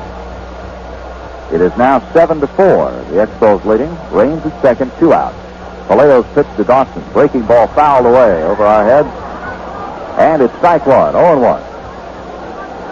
Dawson had an RBI single in the 1st off Randy Jones, and a 2-run homer in the 2nd inning off Jesse Orozco. The Expos have 14 base hits today. Palaio back to the plate, and it's popped up. On the infield, Veryzer at shortstop. Shields his eye from the sun, waits for it to come down, and puts it away for the out. So Palaio gets Dawson to pop up to end the 7th inning. No runs, 1 hit. No errors, and a man left at second base. The Expos have now stranded 11 base runners today, just as they did yesterday. We're in the middle of the 7th inning. The score remains Montreal 7, New York 4. Right-handed reliever Bob James comes into the ball game for the Montreal Expos, replacing Charlie Lea. Charlie Lea went 6 innings. He allowed 4 runs, all of them earned on 6 hits. He walked no one, and he struck out 7. He gave up 2 home runs. 1 to Kingman with a man on in the 4th, 1 to Foster with a man on in the 6th. And Bob James is into the ball game. James has not pitched yet in a ball game this year for Montreal. And he is making his first major league appearance since 1979. James came up for and pitched in 4 ball games in 78 for Montreal, and he pitched in 2 games in 79. He was at Denver the last 2 years and did not appear with Montreal. John Stearns, the first man to bat, runs up to bunt, misses it, strike 1. Stearns has struck out both times up today. James was the surprise man of spring training for the Expos. He has a 90-plus mile-per-hour fastball. It throws hard, and Stearns fouls it away. It's 0-2. So the operation for bone chips was very successful on his elbow. Same operation Tom Houseman underwent after the strike last year. First-round draft choice of the Expos in 1976, Bob James. Stearns, Brooks, and Veryzer scheduled for the Mets here in the 7th. This pitch missed inside, a ball and 2 strikes. Bob James not only took a job away from Stan Bonson, he also took his number away from him. Wearing number 20, the number Bonson wore. Bonson now with the California Angels. And the pitch. Stearns drives it into right center field, a base hit. A single to right center for John Stearns, leading off the 7th inning. So James is greeted by that solid hit by Stearns, and here comes Hubie Brooks.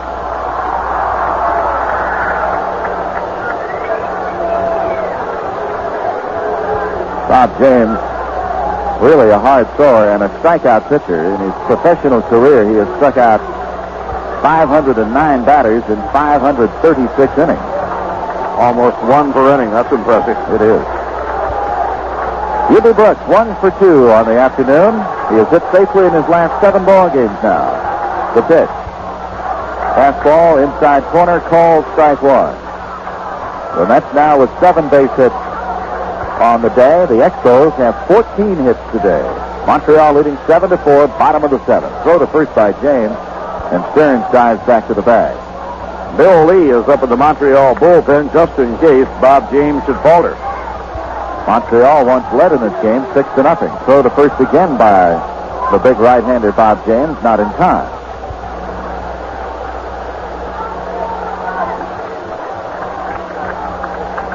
Now James set. Fastball fouled away. No balls, 2 strikes. Bob James originally was a catcher. He was signed by the Expos in 1976. Made it to the big leagues for the first time in 1978 as a pitcher. This delivery low and outside for a ball. 1-2. Tom Veryzer scheduled to hit next, but Wally Backman is out in the on-deck circle. 1-2 to Brooks with Stearns at first, and no one out in the bottom of the 7th. James pitches. Fastball low and inside. 2-2. James turns his back on the plate, looks around the outfield. Now slaps the ball back in the glove. Tugs on the bill of the cap. Looks around at Gary Carter to get the side. The 2-2 pitch. Fastball foul back. It's still 2-2, and James definitely does throw hard. I noted in the press guide for Montreal, Steve Lamar, that he lists as his hobby driving his dune buggy. Now, you're a Californian. Do you have a dune buggy? I do not have a dune buggy. Shame on you. Big Tyler does. He lives out in the desert. Probably so. The set by James, the pitch. Low for a ball, and it's 3-2. Hubie steps out and walks around the home plate area. Takes a practice swing and moves right back in there. 3-2 to Hubie Brooks. Stearns at first, no one out in the bottom of the 7th. Bob James set and delivers.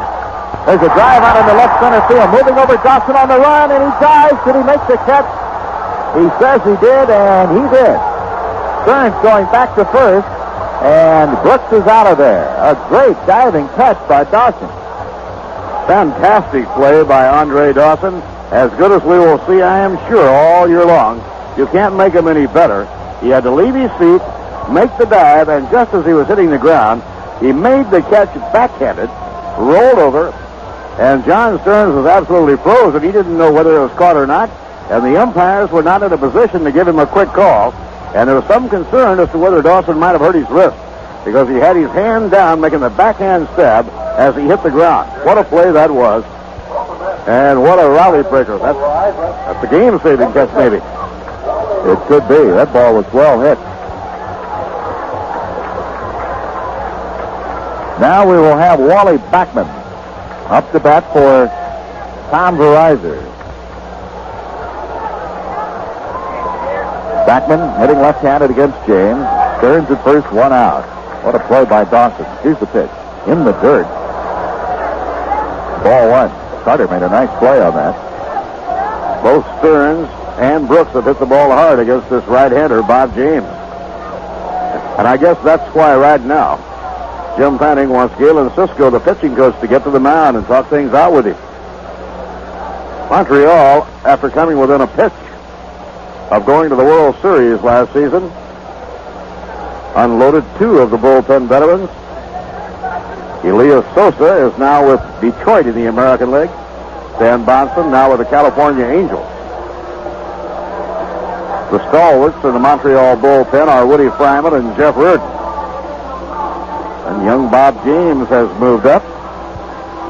Charlie Lea is back this year after missing the last part of last season. Interesting that a ball club that came so close to going to the World Series, Steve, that certainly did not stand pat. They made a number of moves. They did indeed. 4 rookies made the ball club. James, the relief pitcher in there now, is one of them. And they got the big bat of Al Oliver late in spring training. Traded off their regular third baseman of the last 5 years, Larry Parrish. So Cisco goes back to the dugout.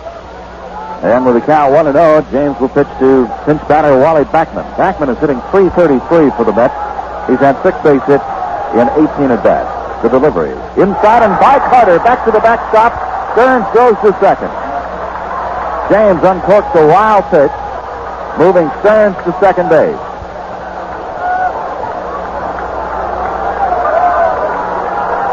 The count now 2-0. James will get a new baseball now from plate umpire Paul Runge.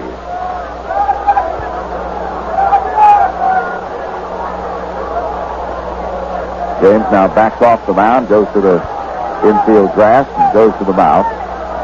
Now back up on top. And looks to Carter for the side. Stearns at second, 1 out. The pitch to Backman. That's in there. Strike called. 2-1.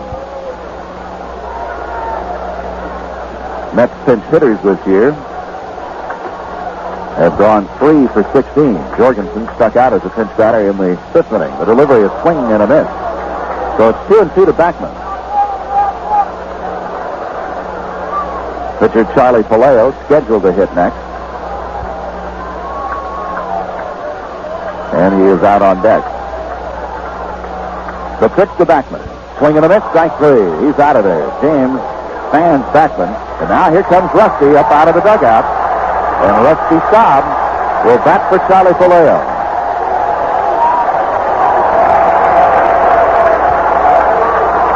Staub had a pinch hit in yesterday's ball game, the 2600th base hit of his major league career. And Rusty's coming up to bat for Palaio with 2 outs in the 7th and Stearns at second base. It's a big spot for the Mets. If they can score a run here with 2 down, they'll be only 2 runs back of the Expos after trailing in the 2nd inning by 6.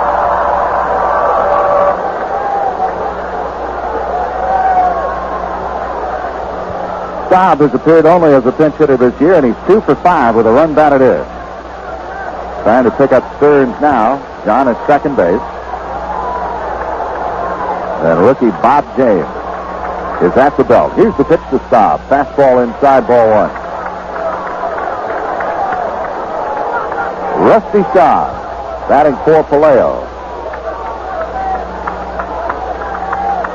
James picking up the sign from Carter as Neil Allen works in the Mets bullpen. This pitch in for a strike called, and it's 1-1 to Rusty Staub. 1 ball and 1 strike. Dawson over into right center for Rusty.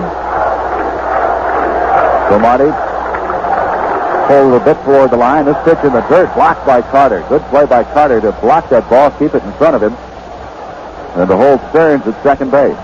Bob James is not an easy pitcher to handle, is he? No, he is not. Listen to this. In the Astrodome, in the bottom half of the 2nd, Houston got 4 runs off Joe Kelly. At the end of 2, it's Houston 4, Atlanta 1. Now the stretch by James and the pitch to Staub. Way inside. This one got away from Carter, and Stearns goes to third.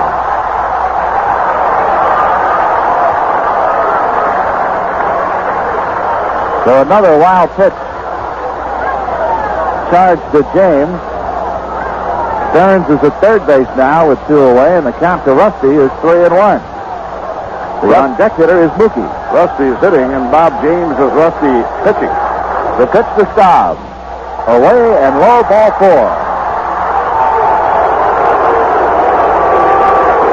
So Staub is walked. Stearns is at third, and Mookie Wilson coming up. And Jim Fanning is going to the mound. Galen Cisco, I believe, was out earlier. So this will be the second trip, and we will get a pitching change, and we'll get Bill Lee. You ever seen him before? I have never seen Bill Lee pitch. He's a dandy.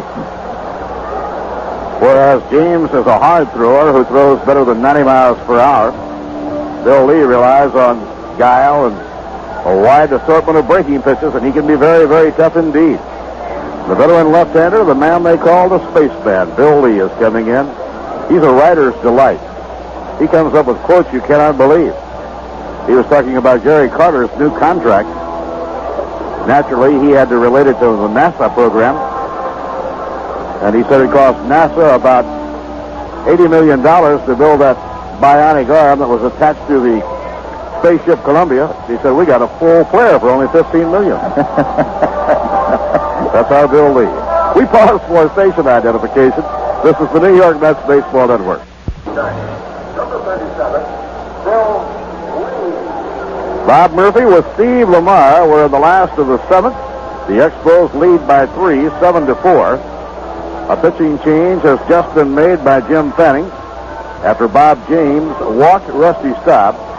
With Mookie Wilson coming up, they bring in Bill Lee. This will turn Mookie around and make him into a right-handed batter. He is a natural right-hand batter. 2 years ago, the Mets converted Mookie into a switch hitter, and how well he has done with it.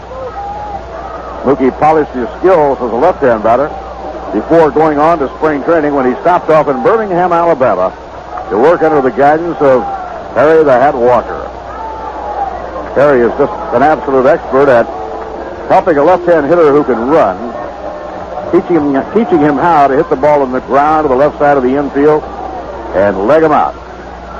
Mookie had one down the left field line yesterday and said Harry Walker would have loved that one.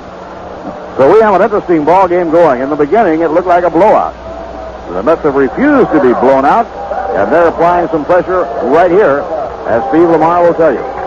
2 men on. Rusty Staub at first, John Stearns at third. The Mets trailing 7-4, so they have the tying run at the plate. Mookie Wilson is 1 for 3 today. The one hit, a double in the 6th inning. Bill Lee delivers. High, ball 1. Lee, of course, was a fine pitcher as a starter when he was at Boston. Had a good year with Montreal in '79 as a starter. High fly ball hit to right center. Dawson drifting under it, and he's got it, and the side is retired. So Lee comes on and quickly gets Mookie Wilson to retire the side. In the inning, no runs, 1 hit, no errors in the inning, and 2 men left on. So at the end of 7, the score is Montreal 7 and the Mets 4. Several changes for the Mets. Neil Allen comes on to pitch in relief here in the top of the 8th inning. Wally Backman, who batted for Tom Veryzer, goes in to play second base. Bob Bailor, who was at second base, goes to shortstop. To the Mets infield, Brooks at third, Bailor at short, Backman at second, Kingman at first. Outfield remains the same with Foster in left, Mookie in center, and Ellis Valentine in right field, with Stearns doing the catching, and now Neil Allen on the mound. In his last appearance, Neil Allen pitched on Thursday afternoon against the Philadelphia Phillies. He worked 2 innings, gave up no runs on 2 base hits. He walked no one, and he struck out 2. Allen has a record of 0-0 this year for the Mets. He has 2 saves and an earned run average of 1.50. You would rarely see Neil Allen come into a game with the Mets 3 runs behind. But as we have mentioned earlier, tomorrow is a day off for the New York Mets, so Neil would certainly be ready again on Tuesday night. Allen will pitch to Al Oliver, Gary Carter, and Warren Cromartie. First baseman, Al Oliver. Neil Allen has not allowed a run in his last 4 appearances, covering 5 innings. And he has his 2 saves within that span. So Allen in there, and the pitch to Oliver, a fastball high and outside, ball 1. Al Oliver is 1 for 4. They only hit a bunt single in the first inning. The 1-0 pitch. Swinging a bouncing ball over the mound. Out to get it, Bailor, the shortstop behind second, throws to first in time. So Bailor, the shortstop, throws out Al Oliver. 1 out in the 8th inning. And Gary Carter's coming to the plate. He's been on base every time with 2 walks, a double, and a home run. Now the catcher, Gary Carter. So 2 for 2 for Carter. 3 runs batted in, and he has scored twice. 2 homers, 5 RBIs now in the year for Carter, who entered the game hitting .231.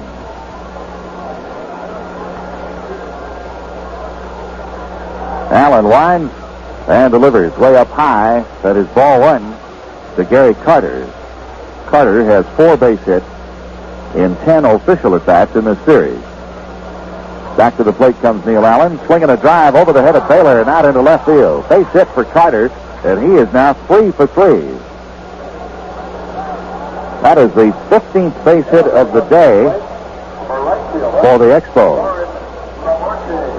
Charlie Lea worked 2 innings today, allowed 3 hits, 1 run. It was earned. He walked 1. It was intentional. And he struck out 1.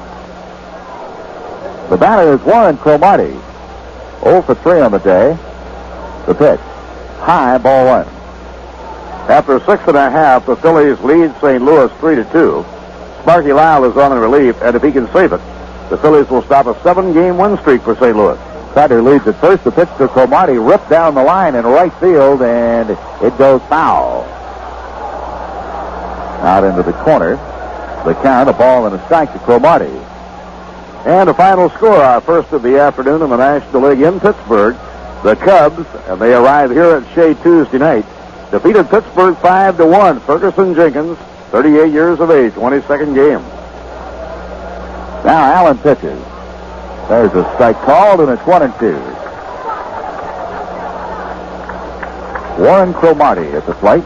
Started the game with an average of .370, but he's 0 for 3 today. Allen at the belt. Checks Carter. And the pitch. Strike called in the outside corner. Allen strikes out Cromartie. 2 outs now in the 8th inning. And with Carter at first base, the batter will be Tim Wallach. The Toronto Blue Jays lead the Red Sox 3-2, last of the 8th in Boston. Carl Yastrzemski is at number 429. Allen delivers to Wallach. Strike called, no balls and a strike. Wallach has had 2 base hits today and 4 times at bat. Knocked in a run his last time with a single in the 6th inning. Neil Allen at the belt. Carter goes. The pitch high. Throw to second base is there, and out at second base is Gary Carter. Wally Backman, the second baseman, took the throw as Stearns throws out Carter. No runs, 1 hit. Nobody left on base. We're in the middle of the 8th inning. The score remains. The Expos 7, the Mets 4. Bob Bailor begins things for the Mets in the bottom of the 8th inning, to be followed by George Foster and Dave Kingman. Bailor 1 for 3 on the day and has scored a run.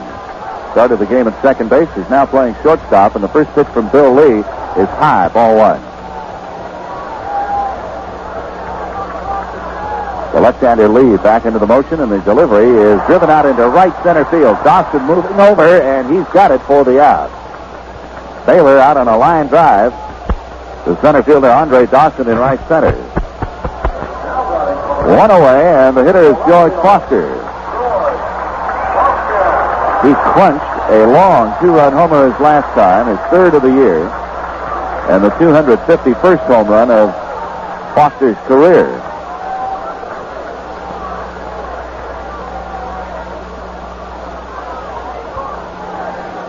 Lee waiting for Foster to get set in the batter's box. Bill Lee was born 35 years ago in Burbank, California. Makes his off-season home now in Montreal.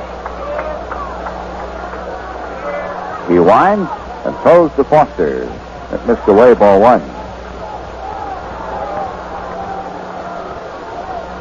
Lee working in a hurry, back to the plate. And Foster started to go, but took it. It was in there for a strike. 1 ball and 1 strike to George Foster.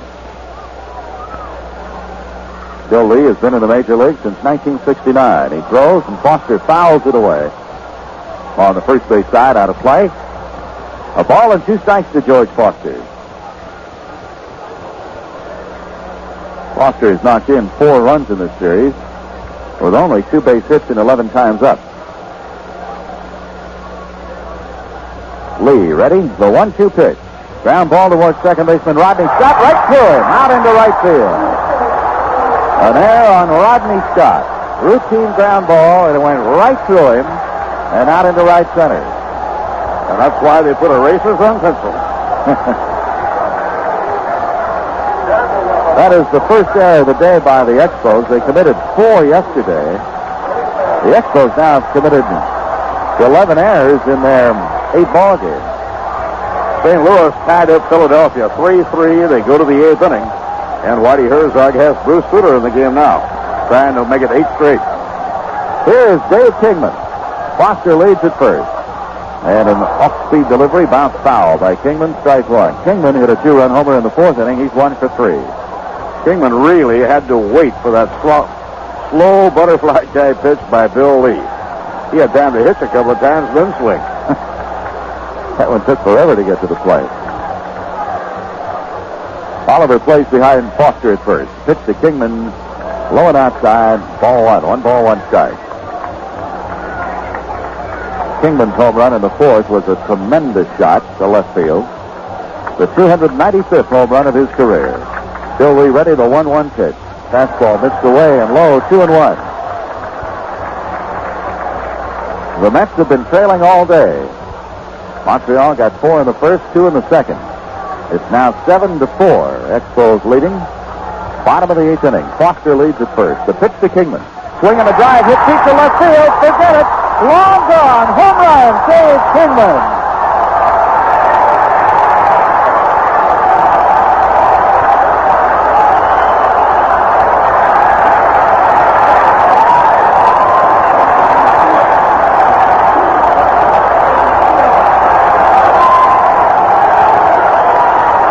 Number 4 for Kingman, his second of the day.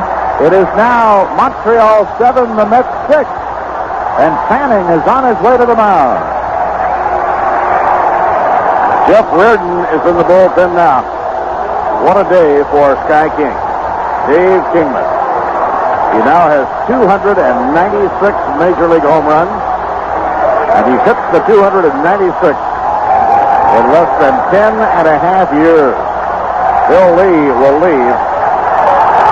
Explosive power. Kingman comes out, drops his cap. He was getting a standing ovation. The crowd wanted him to come out and wave his cap, and he did. And what was once a 6-0 ball game is now 7-6. Montreal leading by 1. And Jim Fanning now will go to his bullpen and bring Jeff Reardon, the ace of the bullpen, in, trying to hold down the New York Mets, who have just refused to be blown out of this ball game. They were down 6-0 after an inning and a half. Talk about the back-to-back power of Kingman and Foster. It has been on display here this afternoon at Shea Stadium. It's going to be a very exciting season, Mr. Lamar. It is indeed. You know, an interesting statistic that the Mets publicity office has come up with. Over the last 3 years, the Mets teams totaled 192 home runs, while Kingman and Foster alone, just between the two of them, hit 165, nearly the equal amount of what the Mets teams did over the last 3 years. I will not be in the least bit surprised, Steve, if Kingman and Foster combined for a total of 80 home runs or more this year. Oh, I wouldn't either. Foster has hit as many as 52. Kingman has hit as many as 48. Interesting to note, Dave Kingman has been in the major leagues coming into the season 10 years and 63 days. George Foster 10 years and 88 days. So George has about 25 more days in the major leagues than David. David has 296 home runs. and George Foster some 251. Those two stand with Mike Smith as the premier home run hitters in the National League today. And they're going to win a lot of ball games for George Bamberger's team during the course of the year. Now, if they can get two more against a very tough relief pitcher, Jeff Reardon, it would climax an unbelievable comeback. When you're down 6-0 in the second inning, usually it's a very long day. But the home run power has spoken out in behalf of the New York Mets. Bill Lee goes 2/3 of an inning. He allows one hit, that home run by Kingman. 2 runs, one of them earned. Lee walked no one, struck out no one. And now Jeff Reardon into the ball game. Reardon was the winning pitcher Friday night in the 4-3 Montreal victory. Reardon is 1-0 on the year with no saves. He's pitched 6 2/3 innings, giving up 1 run. It was not earned on only 3 base hits. He has walked 1, struck out 5. So the ex-Mets, Jeff Reardon, trying to slam the door on the Mets here in the bottom of the 8th inning. Ellis Valentine is the batter. He is 0 for 3. He is struck out. He is popped to Oliver, and he is lying to Oliver on a check swing back in the 6th inning. Here's the pitch by Reardon, and Ellis tried to check the swing but couldn't, and on an inside delivery, he went around. Strike 1. Paul Runge went to Eric Gregg, the first base umpire, and Gregg says, yes, sir. Valentine went around with the bat. 0-1. All 6 Mets runs have come on 2-run homers. A pair of them by Kingman, one by George Foster.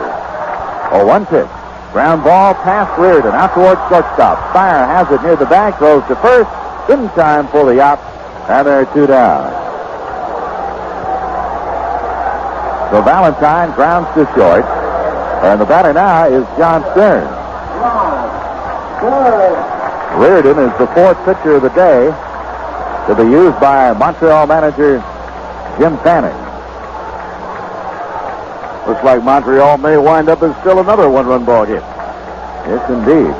The windup, the pitch by Reardon. Ground ball to Speier at shortstop. He charges, short hops it, throws to first. It's in the dirt, but scooped up by Al Oliver, and the side is retired. But the Mets come back to within 1 run. 2 runs, 1 base hit. The second home run of the day by Dave Kingman. 1 error in the inning, nobody left. So at the end of 8, the score, Montreal 7 and the Mets 6. Another thriller at Shea Stadium, the Mets and the Expos, as we go to the 9th, and Bob Murphy. In the 9th inning, Tim Wallach, Chris Speier, and Jeff Reardon come up against Neil Allen. Neil pitched the 8th inning, now is ready to work in the 9th. In the bottom half of the 9th inning, New York will have Hubie Brooks, Wally Backman, and then a pinch hitter, possibly Gary Racich. George Bamberger has used Mike Jorgensen and Rusty Staub earlier in the ballgame. Quite a comeback by George Bamberger's ball club, down 6-0. Now we are in the 9th inning, and they trail by 1, 7-6. Third baseman Tim Wallach has 2 hits and 4 times up. Been a big hitting day for the Expos. They have 7 runs on 15 hits. New York 6 runs on 8 hits. We've had 5 home runs in the game today. New York belting 3, 2 by Dave Kingman, 1 by Foster. Montreal hitting 2, Dawson and Carter. And a fastball by Neil Allen is just outside ball 1. Pete Falcone is up in the New York Mets bullpen. As Allen winds, here's the pitch on the way, a strike called. It's 1 ball and 1 strike. The pitchers of record are the starting pitchers, Randy Jones and Charlie Lea. Swing at a miss. Allen threw the fastball right by him. It is 1 ball and 2 strikes. Jeff Reardon was the winning pitcher in the opening game of the series. The Mets will have to beat him if they are to pull it out. It is taken high, 2 balls and 2 strikes. Randy Jones, Jesse Orozco, Charlie Puleo, and Neil Allen pitching today for the Mets. Fastball high, 3-2. Terribly important to the Mets right here that they not allow the Expos to put any more on the board. They scored 6 of their 7 in the first 2 innings of the game. Swing and a miss, struck him out. Allen blew it by him. So the bullpen certainly has done a job here today, holding Montreal in check, giving the offense a chance to get back. And David Kingman and George Foster have done that. Kingman now the league leader in RBIs. David started the day with 9, and he's picked up 4 today. Now Speier, the right-hand batter, up, and a bouncing ball hit slowly over the mound. In quickly, Bailor throws on the run. He got him. So 2 men away as Bailor hustles in behind the mound and throws out Chris Speier. And Jeff Reardon will be coming up.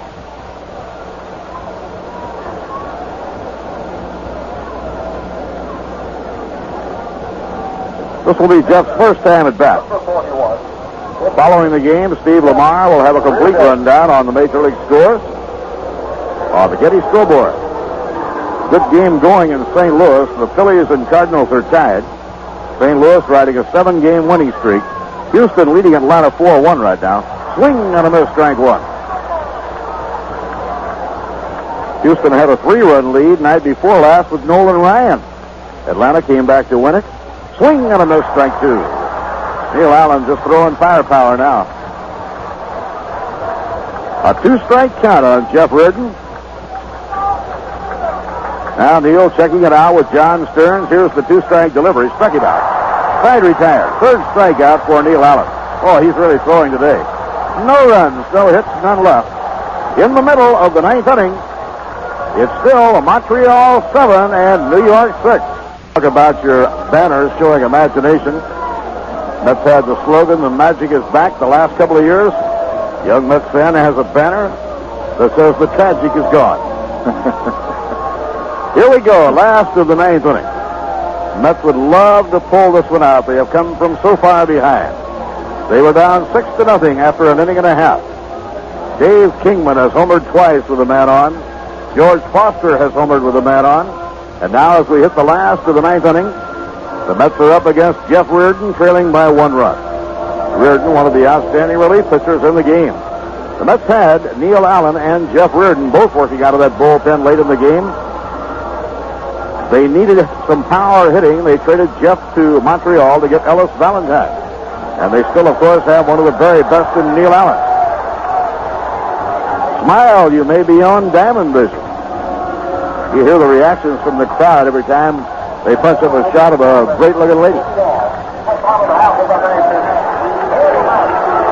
So fasten your seatbelts, bottom half of the 9th. And Hubie Brooks will bat against Jeff Reardon. Montreal 7, New York 6. Every game of this series has been a 1-run ball game. Montreal won 4-3 on a homer in the 9th by Oliver. The Mets won yesterday 2-1. It's 7-6. Hubie Brooks, the hitter. Breaking ball, outside and low. 1 ball, no strikes. Wally Backman will be the next hitter. Then we'll be looking to a pinch hitter. Reardon stepping off the back of the mound. Reardon is one of your hard throwers in the game. Great fastball and a pretty good breaking ball. Buddy Harrelson coaching third, or first, and Frank Howard coaching third. Now the pitch by Reardon. Swing and a miss. 1 ball and 1 strike. Reardon came on in the 8th inning to back up Bill Lee. He faced Valentine and Stearns. He got both to ground out to short. Reardon, the winning pitcher in the opening game Friday night, now trying to chalk up a save in the 3rd and final game of the series. Expos are home tomorrow night playing the Phillies. The 1-1 pitch and a foul ball. Back upstairs and out of play. Each team has called on 4 pitchers this afternoon. The longest stretch turned in by the Montreal starter, Charlie Lea. It is his game to win if the Expos hold it. And Randy would be the loser. Nobody on, nobody out. Last of the 9th inning. A base hit here by Hubie, and this big crowd would let out a real roar. Reardon siding in. 1 ball, 2 strikes to Brooks. Here's the pitch. Low outside. 2 balls and 2 strikes. The center fielder, Andre Dawson does not believe that Hubie will pull the ball against the velocity of Jeff Reardon, and he plays him toward right center field. Hubie has been hitting the right field quite a bit of late. In today's game, 1 for 3, and that was a single to right back in the third inning. Pitching 2-2. Swing and a miss, struck him out. Reardon has fanned Hubie Brooks. One away in the last half of the ninth inning. Now Wally Backman up for the second time. Little Wally was fanned in the seventh inning. And Gary Racich comes out on deck. One out and nobody on. And as Wally Backman stands in, the third baseman, Tim Wallach, shortens up in case of a bunt. Here's the pitch on the way, and he does bunt. It's grabbed quickly but foul. Grabbed quickly by Gary Carter, and had it been a fair ball, Backman would have been an easy out. That ball never got away from the plate. It was snagged in foul territory by Carter. So Wally Backman, even with a third baseman in close, had an idea about bunting his way on to get on base for Gary Racich. Racich, the rookie, up from Tidewater, has marvelous power. Dawson playing straight away in center field now. The one-strike pitch. A late swing and a foul back on the screen. And Jeff Reardon with a two-strike count on Wally Backman. After Reardon went to the Expos last year, he pitched outstanding relief.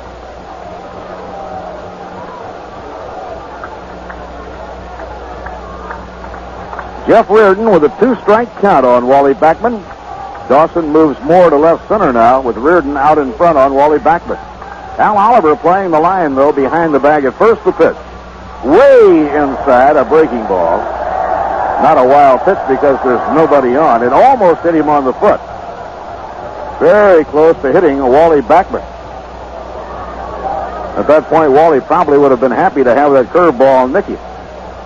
He then would have been the tying run on first with one away in the last of the ninth inning, 7-6 Montreal. Great day for Mets home run power.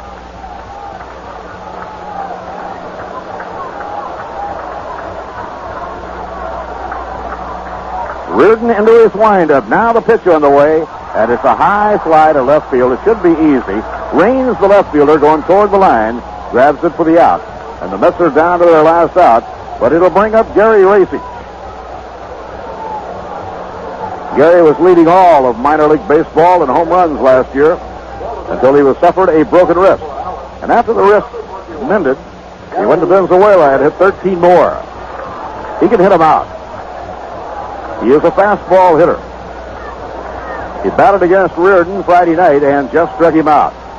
Here's the pitch on the way, and a breaking ball high and away. It is ball one. Mets have now hit 10 home runs in their first 11 ball games this season.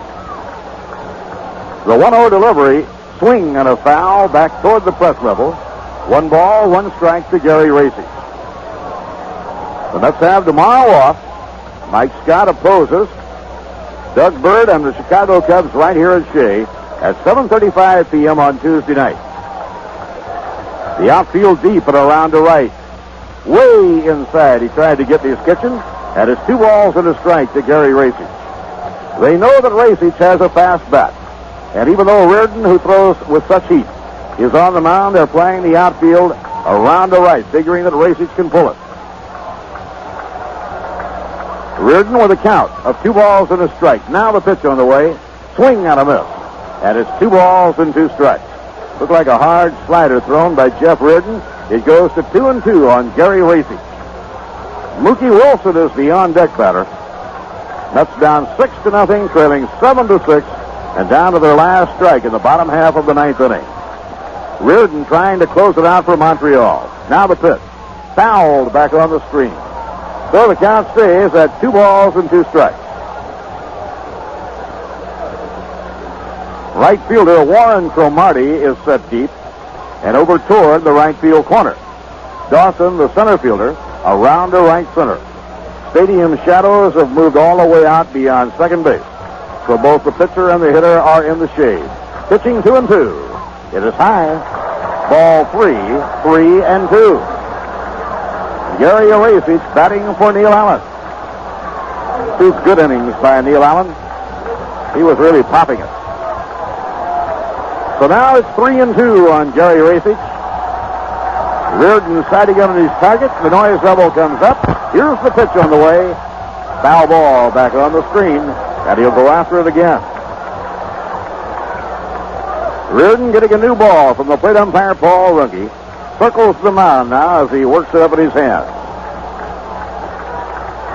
Expos have out-hit New York 15-8. But while the Mets have left only 3 on base today, the Expos have left 11. Here's the 3-2 pitch. Inside, ball 4. The tying run is on, and Mookie Wilson will come up. And we'll pause for station identification. This is the New York Mets Baseball Network. Bob Murphy with Steve Lamar last of the 9th inning here at Shea. Ron Gardenhire comes on the field. He'll run for Gary Racich. So Gardenhire, the tying run on first, 2 men down. And Mookie Wilson comes up against Jeff Reardon.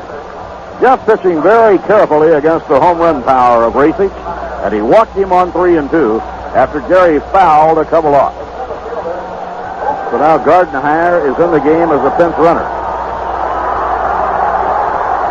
Mookie Wilson is the batter. Mookie 1 for 4. Swing and a foul. Hit back of the stairs and into the crowd, strike 1. Mookie with 1 hit in 4 times at bat this afternoon. That was a double to left center field in the 6th inning. He was on base when George Foster crashed a 2-run homer. Reardon once again toes the pitching rubber. Gardenhire is short lead off first. And the pitch. Inside to Mookie, 1 ball and 1 strike. Don't be fooled by Mookie. He can hit him out of the ballpark. Mookie already has 2 home runs, both batting left-handed. And that is the unnatural side. He was a born right-hand hitter. Now the stretch, here's the 1-1 delivery, and a foul ball down the left field line going out of play. So Jeff Reardon again is ahead of the hitter with a count of 1 ball and 2 strikes on Mookie Wilson. Mets were down to their final strike, but Gary Racich fouled a couple off and then walked on 3-2. Montreal 7, New York 6, bottom half of the 9th. Winning run is at bat. Reardon is set. Here's the pitch. Curve low inside. 2 balls and 2 strikes. Big slow curve thrown by Jeff Reardon. So now it's 2-2. Bob Bailor is the on-deck batter. This is the kind of game that has the crowd absolutely glued to their seats. Everybody moving right up on the edge of their seat now. 2 balls and 2 strikes to Mookie. And the pitch on the way. A bouncing ball to shortstop. Speier has it, flips to second, force play, and Jeff Reardon has saved the ball game for the Montreal Expos. Montreal holding on to win by the margin of a single run. Each game of this 3-game series with Montreal decided by 1 run. In the last of the 9th, no runs, no hits, and a man left on. We'll be back with a recap in just a moment. The final score, Montreal 7 and New York 6.